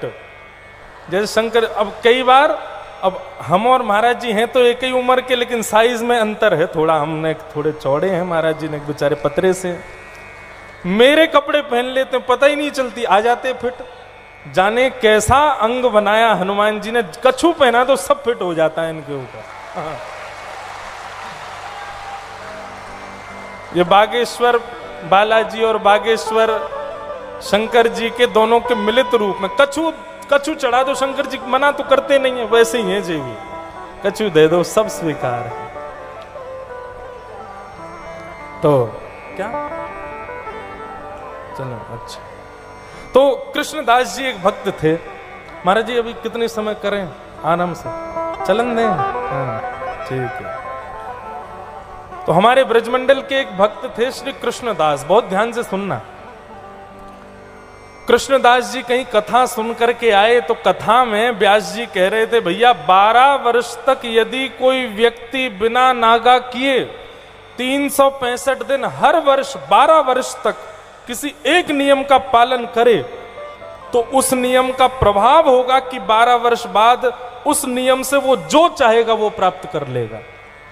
और ये बात साधारण ऐसी कही गई नहीं है, ये महाभारत के अनुशासन पर्व में स्वयं भीष्म पितामह कहते हैं कि 12 वर्ष तक यदि बेनागा कोई व्यक्ति नियम का पालन करे तो उस नियम से वो भगवत दर्शन कर सकता है, साक्षात भगवान का दर्शन कर सकता है। लेकिन शर्त यह है कि एक भी दिन नागा नहीं होना चाहिए आपका। तो कृष्णदास जी ने नियम क्या बनाया, रोज अपनी बगिया में पुष्प होते थे, उसको बढ़िया माला में पिरोते, माला बना करके ठाकुर जी को पहनाने नंदगांव ऊपर जाया करते थे। और उनका भाव यह था कि ठाकुर जी 12 वर्ष तक मैं आऊंगा आपके पास माला पहनाने, लेकिन 13वें वर्ष का जब पहला दिन आएगा तब मैं नहीं आऊंगा, आपको मेरी कुटिया आना पड़ेगा। मेरो गिरधर आवे रोम रोम प्रतिवारू, पलकन सोमग झारू। सुबह से बैठे कृष्णदास, अब आ रहे होंगे ठाकुर जी, अब आ रहे होंगे। दोपहर हो गई, ठाकुर जी नहीं आए। कृष्णदास जी बोले राजभोग करके ठाकुर जी सो गए होंगे, शाम को आएंगे। शाम हो गई, ठाकुर जी नहीं आए। अरे रात की ब्यारू करके ठाकुर जी आवेंगे। संध्या का समय हो गया, शयन का समय हो गया, ठाकुर जी नहीं आए। शयन का समय जब व्यतीत हो गया, कृष्णदास जी के नेत्रों से मोटी मोटी अश्रु बिंद गिरने लगे। नहीं आए श्याम सुंदर। 12 वर्षों में बुखार आया, 12 वर्षों में सरदर्द हुआ, पैरों में छाले पड़े, आंधी आई, तूफान आया, मैं नहीं रुका, लेकिन केवल इतनी तो प्रार्थना थी कि 13वें वर्ष में पहले दिन आ जाना, बस इतना सा करने में इनको संकट है। तो ठाकुर जी नहीं आए। बंधुओं, प्रेम कई बार अपने प्रेमास्पद के लिए क्रोध को जन्म देता है, और ये अधिकार है हमारा, हम कर सकते हैं। कृष्णदास जी ने अपनी पोटली बांधी, अपनी कुटिया में जितनी सामग्री थी सबको समेट लिया, 56 भोग की डलियाओं को सबको बांध लिया, एक कंधे पर डलियाएं चढ़ाई, पोटली चढ़ाई, अपनी कुटिया को तहस नहस कर दिया। 12 वर्षों से अखंड बैठे थे वहीं पर, सारी बगिया के पुष्पों को तोड़ दिया, बगिया को उजाड़ दिया। और लेकर के 56 भोग और अपनी सारी पोटली बांध करके कृष्णदास जी निकल पड़े नंदगांव से। बोले गलती हो गई हमसे, जो इस कालिया के चक्कर में पड़ गए हम। 12 वर्षों से बैठे हैं, आया नहीं आज हमारे पास। निकलने लगे। जैसे ही निकले तो नंदगांव से बरसाने की ओर जाने लगे। जैसे ही बरसाने की ओर जाने लगे तो आगे एक गायों का असंख्य समूह, लाखों गाय सामने से आ रही हैं और मार्ग पार कर रही हैं। कृष्णदास जी रुक गए, सोचने लगे गैया चली जाए फिर आगे जाऊंगा। अब तो गैया खत्म ही नहीं हो रही, चलती जा रही हैं, चलती जा रही हैं, चलती जा रही हैं। कृष्णदास जी बोले भैया कितनी गैया हैं, ये तो पूरी ना है रही। इतने में ही लठिया अपने कंधे पर टांगे ग्वारिया आ रहा था मतवाला दूर से चलता हुआ।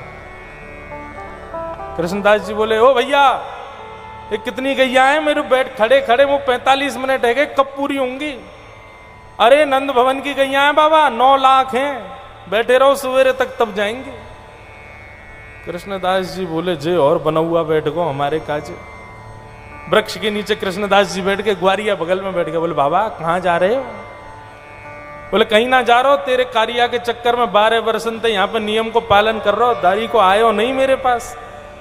अब या कुछ छोड़ छाड़ करके मैं तो जा रहा हूं, श्री जी की शरण में रहूंगो, किशोरी जी के पास रहूंगो, जाके चक्कर में गलत पड़ गो मैं। ग्वारिया बोला अच्छा ठीक है बाबा कोई बात ना है, अब कछु भोजन पानी हो तो नहीं दे दो बाबा, भूख लगी है सवेरे थे।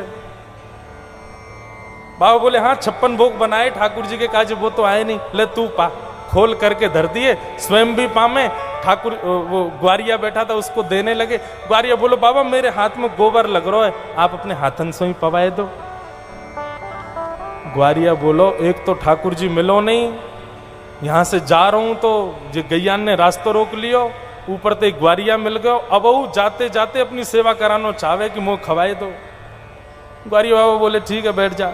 बाबा स्वयं पामे व ग्वारिया को पवामे। पवाते पवाते बाबा ने जैसे ही ग्वारिया का मुख देखा तो नेत्रों से आंसू गिर रहे थे। बाबा बोले अरे ग्वारिया तू रोकाई को रोए? ग्वारिया बोलो या मारे रो रहा हूं बाबा, 12 वर्षन में कभी भी एक दिना भी आपकी माला के बिना में रहो नहीं, आज पूरा दिना है गयो आपकी माला मुंह को मिली नहीं बाबा। जैसे ये बात सुनी त्रिभंग लली श्याम सुंदर ग्वारिया के रूप में प्रकट हो गए। बोले बाबा लाओ मैंने अपना नियम पूर्ण कर दियो, माला पहना दो गले में। बाबा की आंखें लाल पड़ गई, वो बिल्कुल भी विचलित नहीं हुए कि चरण पकड़ लिए हों कछु। तुरंत अपनी पोटली बांधन लगे, अपने कंधा पे टांगन लगे और महाराज चौकड़ी मार के भागे बरसाने की ओर। ठाकुर जी बोले जे का भयो?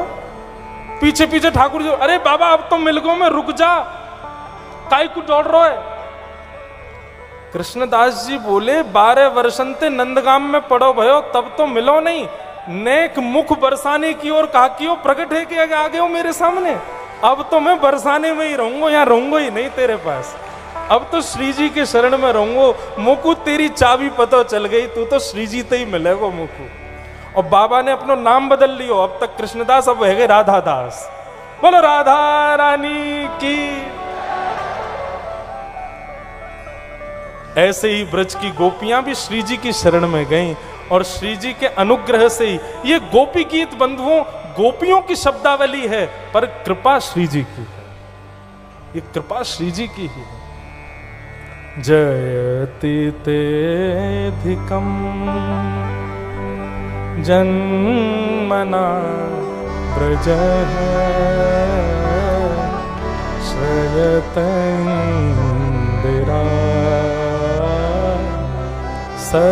सस्वदत्र हि दयितदृश्यता दीक्षिता स्त्वयिता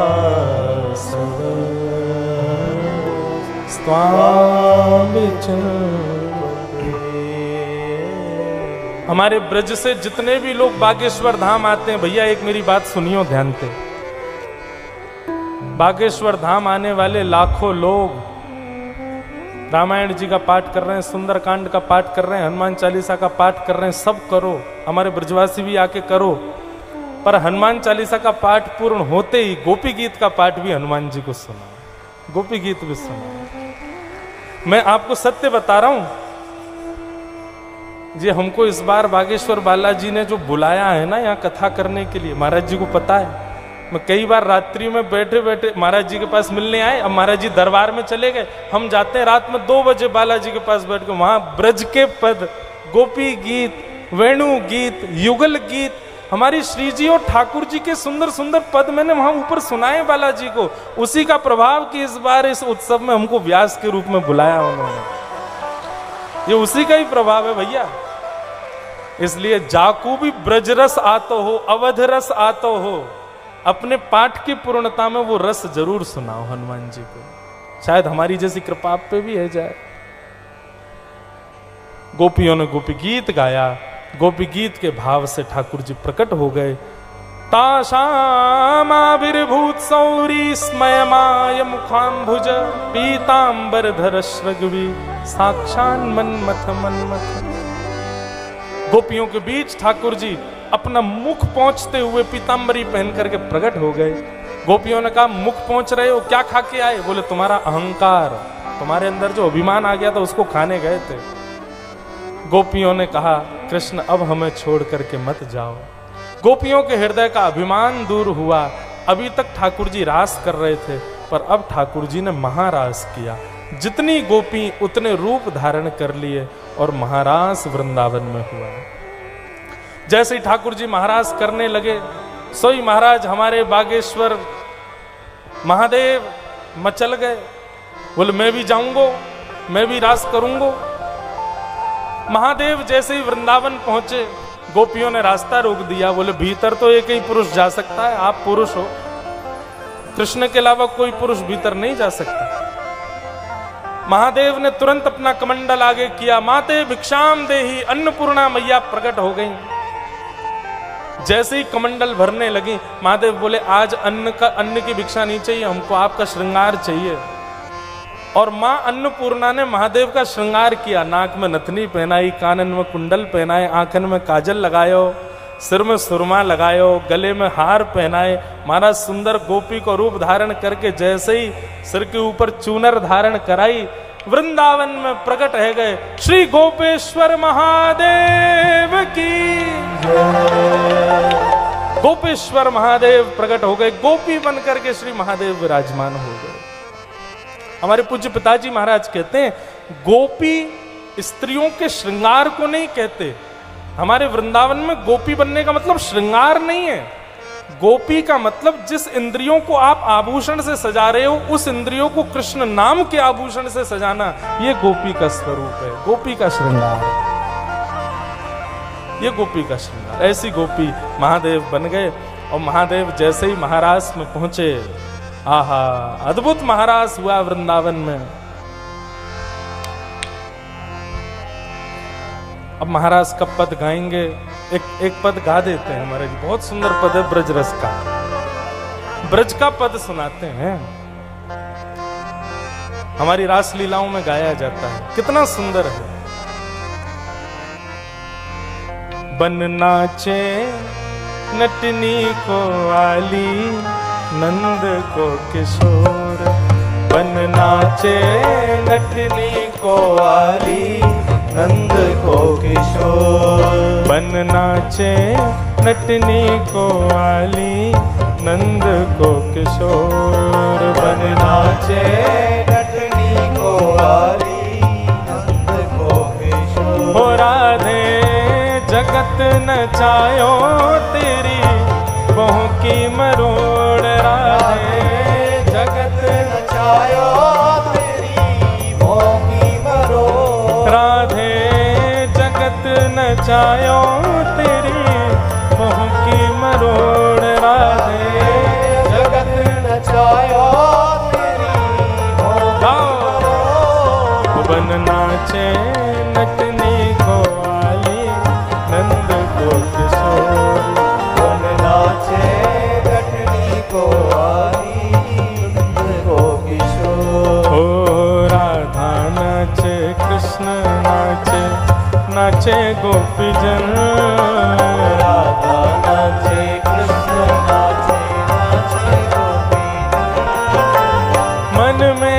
बन गया सखी रे पावन वृंदावन।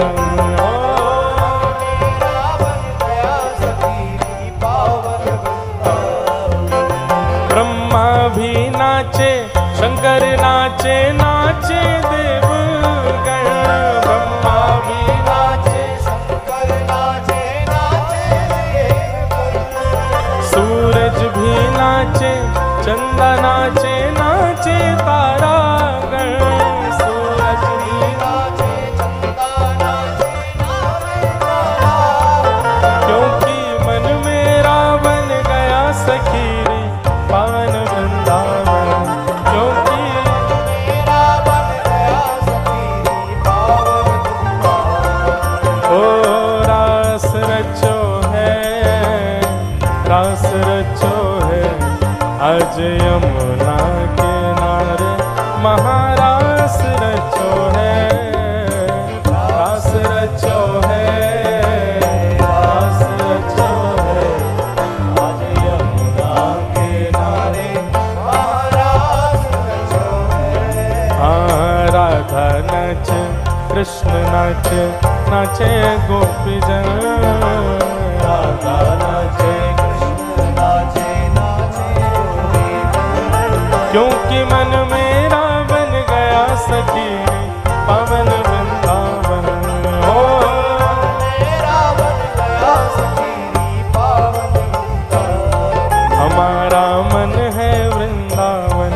हमारा मन है बना लो मन को वृंदावन। बना लो मन को वृंदावन। बना लो मन को वृंदावन। बना लो बोल रास रासेश्वर भगवान की। ठाकुर जी ने रास किया, अब सब लोग विराज जाओ, हम जल्दी कथाक्रम को पूर्ण करें। भगवान ने रास विहार करने के बाद में और भी कई राक्षसों का वध किया। कंस को चिंता होने लगी कि मेरे शत्रु श्री कृष्ण जितने भी राक्षस भेजते हैं सबको मार देते हैं। तब कंस के पास नारद जी गए और नारद जी ने जाकर के कहा कि तुम्हारे पास एक धनुष है जो शंकर जी ने तुमको दिया है।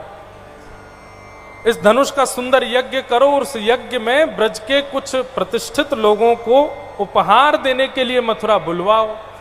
उन्हीं में कृष्ण बलराम को बुलवा लेना। उपहार देने के बहाने जैसे ही वे मथुरा आएंगे घेराबंदी करके उनका वध कर देना। नारद जी की बात मान करके कंस ने ऐसा ही किया। अक्रूर जी महाराज को कृष्ण बलराम को लेने के लिए वृंदावन भेजा। श्री अक्रूर जी महाराज वृंदावन गए और वृंदावन जाकर के सब ब्रजवासियों को बताया कि महाराज कंस आपके पुत्र कृष्ण बलराम को उपहार देना चाहते हैं। बहुत सावधानी से सुनिए सब लोग। ठाकुर जी को उपहार मिलेगा, मथुरा जाएंगे, इस बात से ब्रजवासी बड़े व्यथित हो गए। गोपी गीत में कहती हैं गोपियां, त्रुटि युगायते त्वाम पश्यताम।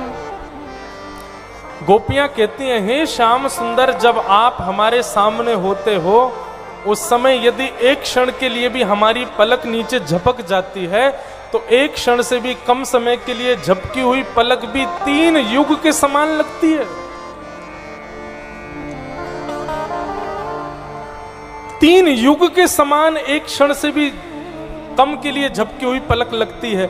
सोचो कन्हैया, तुम 3 दिन के लिए जाओगे, हम कैसे रहेंगे? ठाकुर जी तो मन पर पत्थर रख करके सब ब्रजवासियों से कहने लगे, दुनिया के बालक जामे, सब हमारे ही पीछे पड़े रहे, तुम नहीं जाओगे, तुम नहीं जाओगे। अरे सब बालक उनको मन करे, ऐसे ही मेरो भी मन करे कि मैं भी कहीं जाऊं। अरे परसों की तो बात है, आ जाऊंगा वापस। लेकिन ब्रजवासियों की स्थिति बड़ी दयनीय हो गई।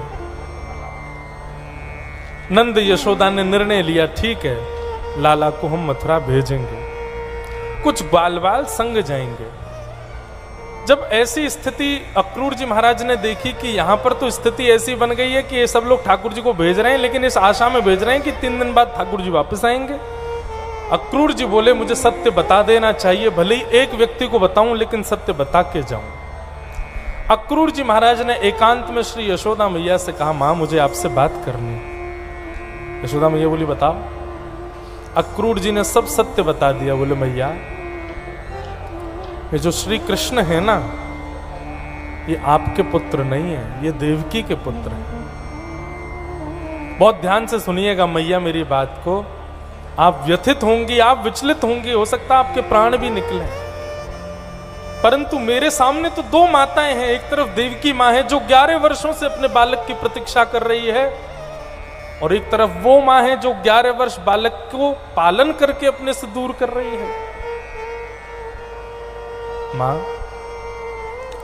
कंस से रक्षा करने के लिए अर्धरात्रि में वसुदेव जी इस बालक को आपके पास सुला गए थे, और आपने सुना होगा कि एक बार अष्टभुजी देवी काली मथुरा में प्रकट हुई थी, वो आपकी पुत्री थी, जिसको यहां से ले गए थे दुष्ट राक्षस कंस ने पत्थर पर पटक दिया, वही अष्टभुजी देवी बन गई थी।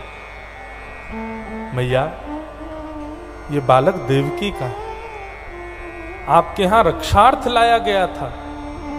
अब इस बालक को मैं वापस ले जाने आया हूं तो संभवतः ये बालक अब वापस नहीं आएगा, अपनी मां के साथ रहेगा। कोई मां कैसे सुन सकती है इस बात को, कैसे सहन करे यशोदा मैया। यशोदा मैया तो मानो स्तब्ध हो गई, ठंडी पड़ गई पूरी ऊपर से नीचे तक। बंधुओं, मैं इस विषय का विस्तार नहीं करूंगा। अक्रूर जी कह करके चले गए। मैया तो पत्थर की तरह हो गई, मूर्तिमंत हो गई, उनको विश्वास ही नहीं हो रहा था। अक्रूर जी महाराज जैसे ही रथ में बैठे, रथ आगे को बढ़ने लगा, ब्रजवासियों को रोना प्रारंभ हुआ। तभी यशोदा मैया को चेतना आई कि मेरो लाला जा रहे हो। यशोदा मैया दौड़ करके रथ के पीछे दौड़ी। अरे लाला रुक जा, अरे कन्हैया नेक रुक जा, अरे मेरे लाला नेक रुक जा। यशोदा मैया की आवाज सुनते ही चलते हुए रथ से कूद पड़े श्री कृष्ण। दौड़ करके गए, यशोदा मैया के हृदय से लग गए। बोले मैया तू काय को विचलित रह रही है, मैं आ जाऊंगा ना परसों। यशोदा मैया बोली अच्छा लाला परसों आएगो तू? बोले हाँ। मुख का स्पर्श किया, वक्ष का स्पर्श किया, एक एक अंग का यशोदा मैया अपने हाथों से स्पर्श कर रही है और कह रही लाला परसों आएगो तू? बोला हाँ परसों आऊंगा मैया। अच्छा, और कितनों तड़पावे को अपनी मैया देवकी को। 11 वर्ष 56 दिन से वाने तो को देखो नहीं है, अब तू जावेगो 2 दिन वाके पास रह के फिर वापस आवेगो, प्राण निकल जाएंगे देवकी के। मोकू पतो चल गई है लाला तू मेरो लाला ना है, तू तो देवकी को लाला है। कंस से रक्षा की वजह से तू मेरे पास लायो गयो, आज मुझको पतो चल गई कि तू मेरो लाला ना है। ठाकुर जी अक्रूर जी को देखने लगे, रोने लगे, क्यों बताया अपने मां को? यशोदा मैया बोली लाला मुझको एक वचन दे के जा कि तू कभी जैसे मोकू आज छोड़ के जा रहा है ऐसे कभी देवकी को छोड़ के नहीं जाएगा, सदा देवकी के पास रहियो लाला, वही में मेरो दर्शन कर लियो। रही बात मेरी तो मेरे तो चित्त में लाला तू बैठो है, मैं वही में तेरो दर्शन कर लूंगी, लेकिन तू देवकी कोई मोह देख करके समझ ले करियो, कभी छोड़ियो मत। और लाला बस इतनी सी बात मुझ से कह जा, जीवन भर तू आइयो मत मेरे पास, मुझको कोई दिक्कत नहीं, मैं रह लूंगी लाला जैसे भी चाहे, लेकिन यदि कभी खबर तो को पड़े ना कि यशोदा अपनी मरणासन अवस्था में है, यशोदा वृद्धा अपनी मरने की अवस्था में आ गई है, तो बस लाला वह समय तू मेरे पास आ जाइए, तो को देखते देखते देखते मेरे प्राण निकल जाएंगे, बस वही में मेरो जीवन सार रह जाए। यशोदा मैया रुदन करती जा रही हैं, ठाकुर जी नजर नहीं मिला पा रहे यशोदा मैया से। मैया ने आशीर्वाद दिया, खूब स्नेह प्रेम दिया, ठाकुर जी मैया के चरणों में प्रणाम करके ब्रजरज को माथे से लगा करके रथ पर विराजमान होकर के मथुरा को प्रस्थान कर गए। मथुरा पहुंच गए ठाकुर जी। मथुरा में जाकर के ठाकुर जी ने एक दर्जी का उद्धार किया, माली का उद्धार किया, कुब्जा का उद्धार किया, कुबलिया पीड़ हाथी का उद्धार किया। शिव के द्वारा दिया गया धनुष जो कंस के पास था, भगवान ने उसका भेदन कर दिया। अपने जन के कारण कृष्ण भय रघुनाथ। जैसे ही ठाकुर जी ने धनुष उठाया, प्रसंग ऐसा आता है कि जब धनुष देखा ठाकुर जी ने, तो धनुष देख करके बलराम जी से बोले ठाकुर जी, दाऊ दादा पिछले अवतार में हमने धनुष तोड़ा था, अब की बार आप तोड़ दो। बलराम जी बोले, लाला तू बहुत चतुर है, पिछले अवतार में ब्याह एवे वारो या हमारे खुद ने तोड़ दियो, और आज राक्षस मारनो या हमारे कह रो तू तोड़ दे। लाला बहुत चतुर है। ठाकुर जी बोले तो क्या करूं? बोले लाला बहुत दिन है गए, तेरे हाथ में धनुष ना है, देखो तू ही तोड़ दे, एक बार दिखा देने एक धनुष धारण करके।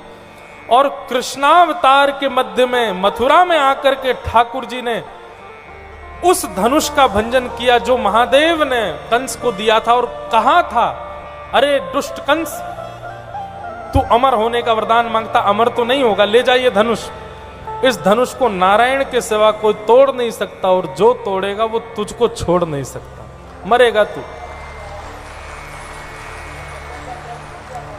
भगवान ने जैसे उस धनुष को देखा, आज मथुरा में जैसे ही अपनी भुजा में ठाकुर जी ने धनुष धारण किया और जैसे ही प्रत्यंचा चढ़ाने लगे, मानो बलराम जी सामने खड़े थे। एक क्षण के लिए उनके चित्त में आ गया, साक्षात राघवेंद्र सरकार खड़े हैं, मैं लक्ष्मण हूं। घुटने पर बैठ गए, हाथ जोड़ करके दर्शन करने लगे।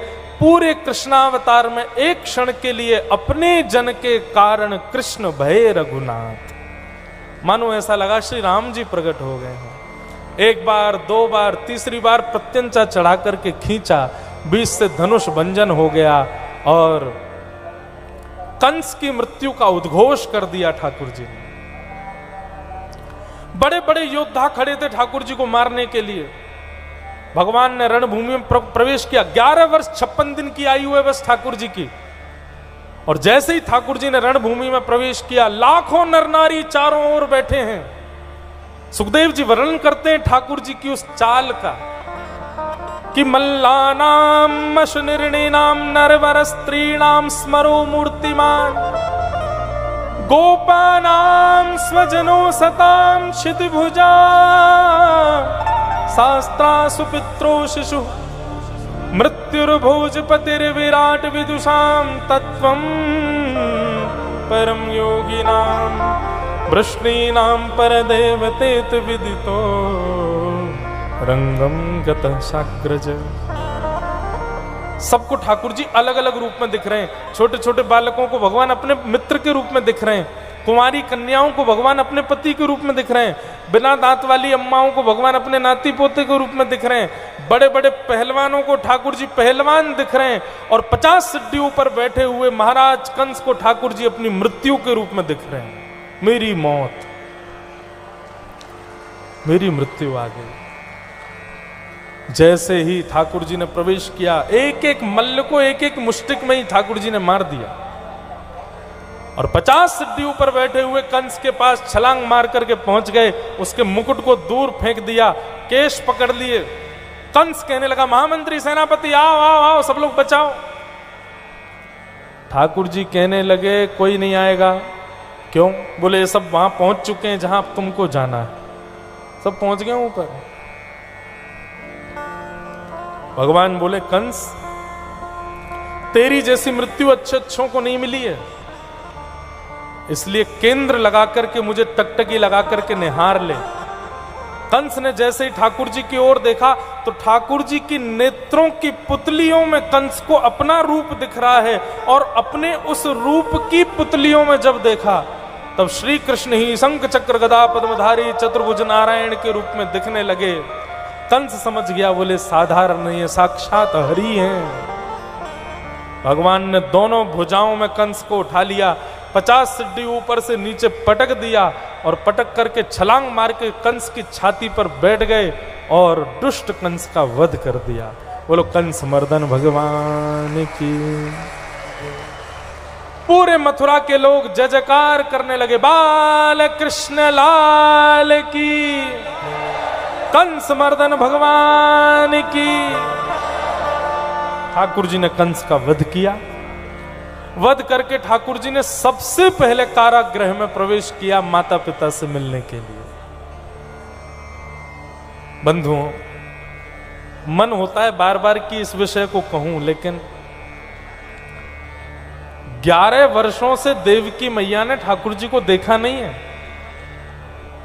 जेल की खिड़की है ऊंची, उस खिड़की पर खड़ी रहती हैं देवकी मैया और वृंदावन से आने वाले व्यक्तियों को रोकती हैं। बोले रुको रुको रुको, कहां से आ रहे हो? बोले हम वृंदावन से आ रहे हैं। बोले अच्छा, वृंदावन में क्या देखा?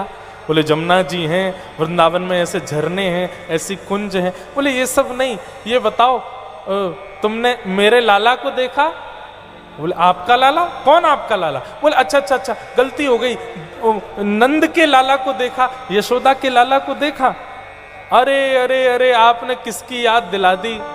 अरे वो तो बड़ा सुंदर है, बड़ा मीठा है, ऐसे चलता है, ऐसे बोलता है, ऐसे हंसता है। अरे पूरा ब्रजमंडल वही के पीछे पड़ो रे। और देव की मैया वहीं खिड़की पे बैठी बैठी नेत्र बंद करके सुनती रहती है और सुनाने वाले से कहती रही और बोलो और बताओ ना, और बोलते जाओ ना मेरे साथ, रुको नहीं ना, बोलते जाओ। 11 वर्ष 56 दिन ऐसे काटे देव की मैया ने। आज जैसे ही कारागृह खोला गया, नीलमणि नील माधव ने जैसे ही प्रवेश किया, देव की मैया के नेत्रों में आंसू भराए, हर अंग कांपने लगा अपने लाला को 11 वर्ष 56 दिन बाद देख करके। एक क्षण के लिए तो देव की मैया बेहोश हो गई। जैसे ही होश में आई, अपने लाला को अंग से भर लिया और हाथ पकड़ करके बोली, वचन दे लाला, अब मुझे कभी छोड़ के नहीं जाएगा। कैसी विडंबना! जिसने पाल पोष करके बड़ा किया, उस मैया को छोड़ करके आए, और जिस मैया ने जन्म लिया उसको वचन दे रहे हैं कि अब छोड़ के जाऊंगा नहीं। कभी कभी बंधुओं, कथा कहते कहते हमको लगता है कि ठाकुर जी की लीला में जो जो ठाकुर जी के साथ हुआ, अगर हमारे साथ हो जाए हम जी नहीं पाएंगे। जन्म ही हो रहा है जेल में, 6 दिन की आयु से ही राक्षस पड़े पीछे। जिस कुल परिवार से प्रेम हुआ, 11 वर्ष 56 दिन की आयु में छोड़ के चले गए। नए कुल से प्रेम बनाने लगे तो मथुरा पर आक्रमण कर दिया। द्वारिका में जाकर के समुद्र के बीच में रहने लगे तो एक दिन भी शांति से रह नहीं पाए। वहां पर भी गए तो कोई ना कोई आपत्ति विपत्ति आती रही। अंत में केवल पेड़ के नीचे बैठ करके सुख से आराम कर रहे थे तो बेलिया ने तान करके बाण मार दिया। कभी विचार करो, ठाकुर जी ने हमको जो जीवन दिया है ना, उसमें सूक्ष्म कोई कमियां हैं। कभी अपने जैसा जीवन हमको दे दिया ठाकुर जी ने, हम जी नहीं पाएंगे, हमसे होगा ही नहीं। ठाकुर जी ने उग्रसेन, नाना उग्रसेन को राजा बनाया मथुरा का। स्वयं पढ़ने के लिए सांदीपनी गुरुकुल गए, वहां जाकर के भगवान ने अध्ययन किया। सुदामा नाम के मित्र ठाकुर जी को वहीं मिले। लौट करके भगवान आए, उद्धव को वृंदावन भेजा। गोपियों से प्रेम की शिक्षा लेकर के उद्धव पधारे। उद्धव के हृदय में प्रेम का संचार हो गया। तत्पश्चात 16 बार 17 बार चढ़ाई की जरासंध ने। 18वीं बार जरासंध से युद्ध करते करते ब्राह्मणों की रक्षार्थ भगवान रण छोड़ करके भाग गए। बोलो रण छोड़ राय गोपाल की। जरासंध ने 17 बार चढ़ाई की, 17 बार ठाकुर जी ने उसको हरा दिया। 18वीं बार में जरासंध ब्राह्मणों को अनुष्ठान पर बैठा के आया और पीछे एक एक सैनिक को खड़ा कर दिया। बोले यदि मैं जीत गया तो इतनी दक्षिणा दूंगा कि आपको कहीं जाना नहीं पड़ेगा, और कहीं मैं हार गया तो इन लोगों को सख्त आदेश है, खबर मिलते ही आप सबके सर धर से अलग कर दिए जाएंगे। ब्राह्मण लोग अनुष्ठान भूल गए, माला पे यही जपने लगे, ठाकुर जी रक्षमाम रक्षमाम रक्षमाम, हमारी रक्षा करो। ठाकुर जी बोले ब्राह्मणों की रक्षा तो एक ही से हो सकती है। बोले क्या? रण छोड़ के भागो। जैसे ही ब्राह्मणों ने अनुष्ठान में रक्षमाम कहा, ठाकुर जी ने विश्वकर्मा को बुलाया, बोले नई नगरी का निर्माण करो। विश्वकर्मा ने कहा भगवान क्या विचार है? बोले रण छोड़ के भागेंगे। बोले दुनिया रण छोड़ कहेगी, भगोड़ा कहेगी आपको। ठाकुर जी ने कहा भक्तों के लिए सब सहेंगे, लेकिन इन ब्राह्मणों के ऊपर अत्याचार नहीं सहेंगे। रण छोड़ कहेगी तो कहे, रहेंगे वहीं पर। नई नगरी बनाओ। विश्वकर्मा ने रात्रि में ही समुद्र के बीच नई नगरी बनाई। 17वीं बार 18वीं बार जैसी जरासंध आया, भगवान युद्ध करते करते बलराम जी का हाथ पकड़ा और बीच युद्ध मैदान से दौड़ गए ठाकुर जी रण छोड़ करके। सब कहने लगे रण छोड़, भगोड़ा भगोड़ा भगोड़ा। ठाकुर जी बोले हम प्रसन्न हैं। ठाकुर जी का नाम ही पड़ गया रण छोड़ राय।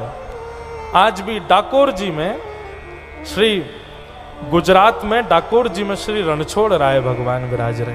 बोलो रणछोड़ राय भगवान की। बंधुओं, ठाकुर जी से ये गुण सीखिए। ठाकुर जी कभी मान की इच्छा रखते ही नहीं है। उनका कितना बड़ा स्वभाव है। अपने वैष्णवों के लिए अपमानजनक शब्द भी कोई कहेगा सह लेंगे, हमको सब मंजूर है। रण छोड़ कहो, माखन चोर कहो, छलिया कहो, रास बिहारी कहो, कुछ भी कहो, सब मंजूर है, सब स्वीकार।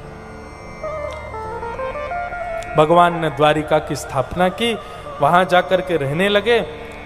ठाकुर जी के बड़े भैया श्री बलराम जी का विवाह रेवत राजा की बेटी के साथ हुआ, रेवती के साथ। कथा ऐसी आती है, रेवती का जन्म हुआ था सतयुग में और श्री बलराम जी का जन्म हुआ था द्वापर में। मतलब पत्नी 1 साल 2 साल बड़ी नहीं है बलराम जी की, 3 युग बड़ी है। कितनी बड़ी है पत्नी? 3 युग। सतयुग की जन्मी, द्वापर के पतिदेव। तब प्रश्न करते हैं ऐसा क्यों हुआ? बोले रेवत राजा की बेटी का जब जन्म हुआ तो रेवत राजा ब्रह्मा जी से अपनी बेटी के लिए सुयोग वर पूछने के लिए गए। अब ब्रह्मा जी का जो दिन है ना, वो बड़ी द्रुत गति से चलता है। सतयुग, त्रेता, द्वापर, कलयुग जब 71 टाइम्स 71 बार बीतते हैं तब ब्रह्मा का एक दिन होता है। मतलब ब्रह्मा के पास एक क्षण भी आपने व्यतीत कर दिया, इतने में तो यहां 4 युग कितनी बार निकल जाएंगे। रेवत राजा ब्रह्मा के पास जैसे ही गए, बोले मेरी बेटी के लिए अच्छा वर बताइए। ब्रह्मा जी बोले अरे वापस लौट के जाओ, द्वापर शुरू हो गया है, अभी अभी भगवान कृष्ण ने जन्म लिया है, उनके बड़े भैया बलराम जो हैं वो तुम्हारी बेटी के लिए सुयोग। नीचे आकर के उन्होंने अपनी पुत्री का विवाह श्री बलराम जी के साथ किया। कथा ऐसी भी एक विनोद की कथा आती है कि रेवत राजा की जो बेटी रेवती थी, सतयुग में लोगों की हाइट होती थी 50 फीट, त्रेता में हो जाती आधी 25 फीट, द्वापर में और आधी 12.5, कलयुग में और आधी 6.5 और घोर कलयुग में हो जाएगी और आधी 3.5 पे फुल स्टॉप है सब लोग। भयावह कलयुग आएगा तो ऐसा मानस जी में भी वर्णन है। गोस्वामी जी कहते हैं छोटे छोटे पौधों के नीचे हम लोग छाया लिया करेंगे, इतने छोटे हो जाएंगे हम घोर कलयुग जब आएगा। तो प्रश्न ये है कि रेवती तो है 50 फीट की और बलराम जी हैं 12.5 फीट के। बड़ी बहू बड़े भाग। एक संत विनोद में सुना रहे थे, बोले पहली बार जब मिलने के लिए गए बलराम जी रेवती से तो ऐसे मिले, ऊंची बहू। लेकिन क्या करें, ब्रह्मा जी ने आज्ञा करी है, ब्याह तो करना पड़ेगा। तो ऐसी वार्ता करने के लिए एक वन में गए तो वन में सेब के बगीचे थे। अब सेब तोड़ने के लिए बलराम जी तो उछल रहे थे, इतने में ही रेवती बोली रुकिए पतिदेव मैं देती हूं। उसने आके पेड़ ऐसे ऊपर से हिला दिया, सारे फल गिर गए। बलराम जी को बड़ा अपमान लगा, बोले बड़ी लंबी चौड़ी है, इस बात का अभिमान ही करेगी हमेशा। सोई बलराम जी ने अपने हल मूसल से अपनी पत्नी को छोटा सा कर दिया, ठोक ठोक करके ऐसे नेक्सी सी कर दी। और ब्रह्मा जी से कहा आज के बाद कभी भी विवाह हो प्रयास करना कि गृहिणी जो हो, पत्नी जो हो, वो 1 इंच ही सही छोटी होनी चाहिए पतिदेव से। तब से ब्रह्मा जी ने ऐसी जोड़ी मिलाई है कि लगभग 90% 95% तो नेक्सी से छोटी दिखेंगे, और कहीं कहीं लंबी भी देखी है हमने। बड़ी बहू बड़े भाग के। तो ऐसी विनोद की कथा सुनाते हैं। रेवत राजा की बेटी से बलराम जी का ब्याह हुआ। अब आई छोटे भैया की बारी। जन्म कुंडली दिखवाई ठाकुर जी की कि भैया हमारे लाला को ब्याह कब होगा। नारद जी ने जन्म कुंडली देख करके कहा, बोले मैया आपके लाला के एक ब्याह नहीं होगा, अनेक ब्याह होंगे। यशोदा मैया बोली कितने ब्याह होंगे, कोई गिनती? बोले गिनती तो मैया नक्षत्रों के अनुसार ऐसा आंकड़ा लगा लिया जाए तो कोई अतिशयुक्ति नहीं कि साल में 365 दिन है, और अगर आप सोचो कि हर बहू के हाथ का भोजन एक दिन करूंगी तो एक साल में आप सारी बहुओं के हाथ का प्रसाद नहीं पा सकती। आपको 5-6 वर्ष लगेंगे और ज्यादा ही लगेंगे, 10-15 साल लगा करेंगे तब जाकर के हर बहू के हाथ का भोजन कर पाओ, इतनी बहू होंगी। तभी महाराज कौंडन्यपुर के राजा भीष्मक, उनके 5 पुत्र थे, एक पुत्री थी, पुत्री का नाम था रुक्मणी। ये रुक्मणी जी लक्ष्मी जी का ही अवतार है। बंधुओं, श्री राधा रानी लक्ष्मी जी का अवतार नहीं है, राधा रानी तो स्वयं कृष्ण ही है। उसका विस्तार अभी नहीं करना है, पर कभी होगा तो करेंगे। पर रुक्मणी जी जो है ये लक्ष्मी का अवतार है। इसीलिए लोग कहते हैं राधा रानी से ब्याह क्यों नहीं किया, क्योंकि वो कृष्ण ही है, कृष्ण का ही रूप है राधा रानी, और अपने रूप से ब्याह नहीं किया जाता। ब्याह अपने से विलग व्यक्ति से किया जाता है। ब्रज की लीला में कृष्ण राधा विवाह हुआ है, पर भागवत के अनुसार ठाकुर जी का विवाह रुक्मणी जी से हुआ। बहुत विस्तृत प्रसंग हो जाएगा, इसलिए केवल इतना ही समझ लो कि लक्ष्मी जी के अवतार में श्री रुक्मणी जी प्रकट हुए। रुक्मणी जी ने अपने भैया से कहा कि हमारा ब्याह द्वारिकाधीश से करा दो। भैया ने कहा, बोले तुम मिली हो उनसे? बोले मिली नहीं हूं, मैंने कथा में उनकी बड़ी बातें सुनी, तब से मैं उनसे प्रेम करती। भैया ने कहा, बोले उसके पिताजी का नहीं पता, कुल का नहीं पता, खानदान का नहीं, उससे ब्याह करोगी तुम? मैं तो अपनी बहन को ऐसी जगह नहीं भेजूंगा। और जबरदस्ती रुक्मणी की सगाई शिशुपाल से कर दी। रुक्मणी जी बहुत दुखी हो गई। तब उन्होंने पत्र लिख करके एक ब्राह्मण के द्वारा द्वारिकाधीश को भिजवाया। बहुत ध्यान से सुनना बंधु, जल्दी जल्दी ब्याह करेंगे और फिर जल्दी जल्दी कथा विराम को ले चलेंगे।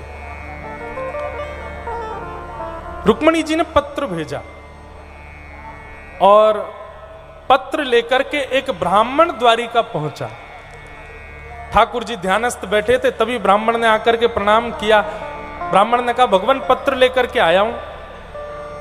ठाकुर जी बोले, किसका पत्र है? बोले कौंडन्यपुर के राजा भीष्मक की बेटी रुक्मणी का। ठाकुर जी बोले, पढ़ के सुनाओ, क्या लिखा है पत्र में, हमको जरा पढ़ के बताओ। ब्राह्मण बोले, आपका निज पत्र है, मैं क्यों पढ़ूं? ठाकुर जी बोले, हमारी कोई भी बात निज नहीं है, ये सारे कथा वक्ता कथाओं में सब बोल देते हैं, हमारी अंतरंग सारी बातें इन्होंने कह रखी हैं, हमारी प्राइवेसी है ही कहां है, कोई निज नहीं है, बोलो तुम तो क्या लिखा है पत्र में। ब्राह्मण ने पत्र पढ़ना, 7 श्लोक लिखे हैं रुक्मणी जी ने कि श्रुत्वा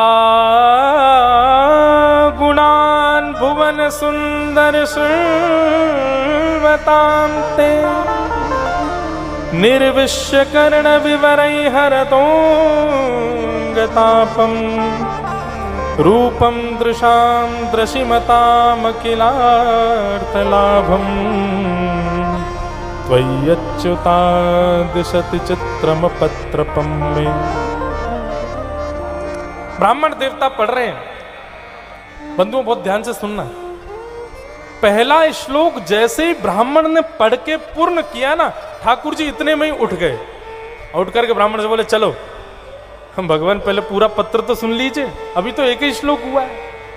अरे जरा आगे सुन तो लीजिए क्या कह रही हैं, हमसे पूछ तो लीजिए देखने में कैसी हैं, आंख कैसी, नाक कैसी, कान कैसे, थोड़ी जानकारी तो ले लो। ठाकुर जी कहते हैं, हमको ब्याह करने के लिए कन्या में जो जानकारी चाहिए वो पहले श्लोक में ही लिखा है। हमको जो अपनी गृहिणी में, हमको जो अपनी पत्नी में गुण देखना है वो इस कन्या ने पहले ही श्लोक में बोल दिया है। ब्राह्मण बोले, क्या? बोले, श्रुत्वा गुणान भुवन सुंदर शृण्वतां ते। ये रुक्मणी कह रही है कि मैंने आपको देखा नहीं है, मैंने कथाओं में आपको सुना है। द्वारिकाधीश कह रहे हैं, वो हमारी कथा सुनती है, इसका मतलब सर्वगुण संपन्न है, हम तो उसी से ब्याह करेंगे, अब इसके अलावा हमको और कुछ नहीं सुनना है। समझ में आई बात? आप 30 दिन के महीने में 15 दिन व्रत करते हो, आप 30 दिन के महीने में 4 बार परिक्रमा लगाने जाते हो, आप 30 दिन के महीने में 5 बार हरिद्वार गंगा स्नान करे आते हो। ये सारे गुण ठाकुर जी को पसंद नहीं है, इनसे ठाकुर जी रीझेंगे जरूरी नहीं है। लेकिन आप 30 दिन के महीने में हर दिन किसी वैष्णव की कथा सुनते हो, ठाकुर जी को यह गुण आपका प्रिय लगेगा। और इस गुण को कितना प्रिय ठाकुर जी को इतना प्रिय लगा कि अपनी पत्नी के रूप में रुक्मिणी को स्वीकार कर लिया, क्योंकि उसको हमारी कथा में रुचि है। अच्छा आप देखो, गिनती करो, रुक्मिणी भगवान की पत्नी, उनको कथा से प्रेम। श्री हनुमंत लाल जी भगवान के परम प्रिय सेवक, प्रभु चरित्र सुनवे को वो भी कथा के प्रेमी। इसका मतलब ठाकुर जी का प्रेमी वो ही बन सकता है जिसको कथा से प्रेम हो। भगवान ने तुरंत ब्राह्मण का हाथ पकड़ा, बैठाया, रथ पर लेकर के सीधे कौंडन्यपुर पहुंचे। रुक्मिणी जी देवी पूजा के लिए जा रही थी, तभी ब्राह्मण को देखा। ब्राह्मण को बोली, तुम गए नहीं अभी तक? बोले, हम गए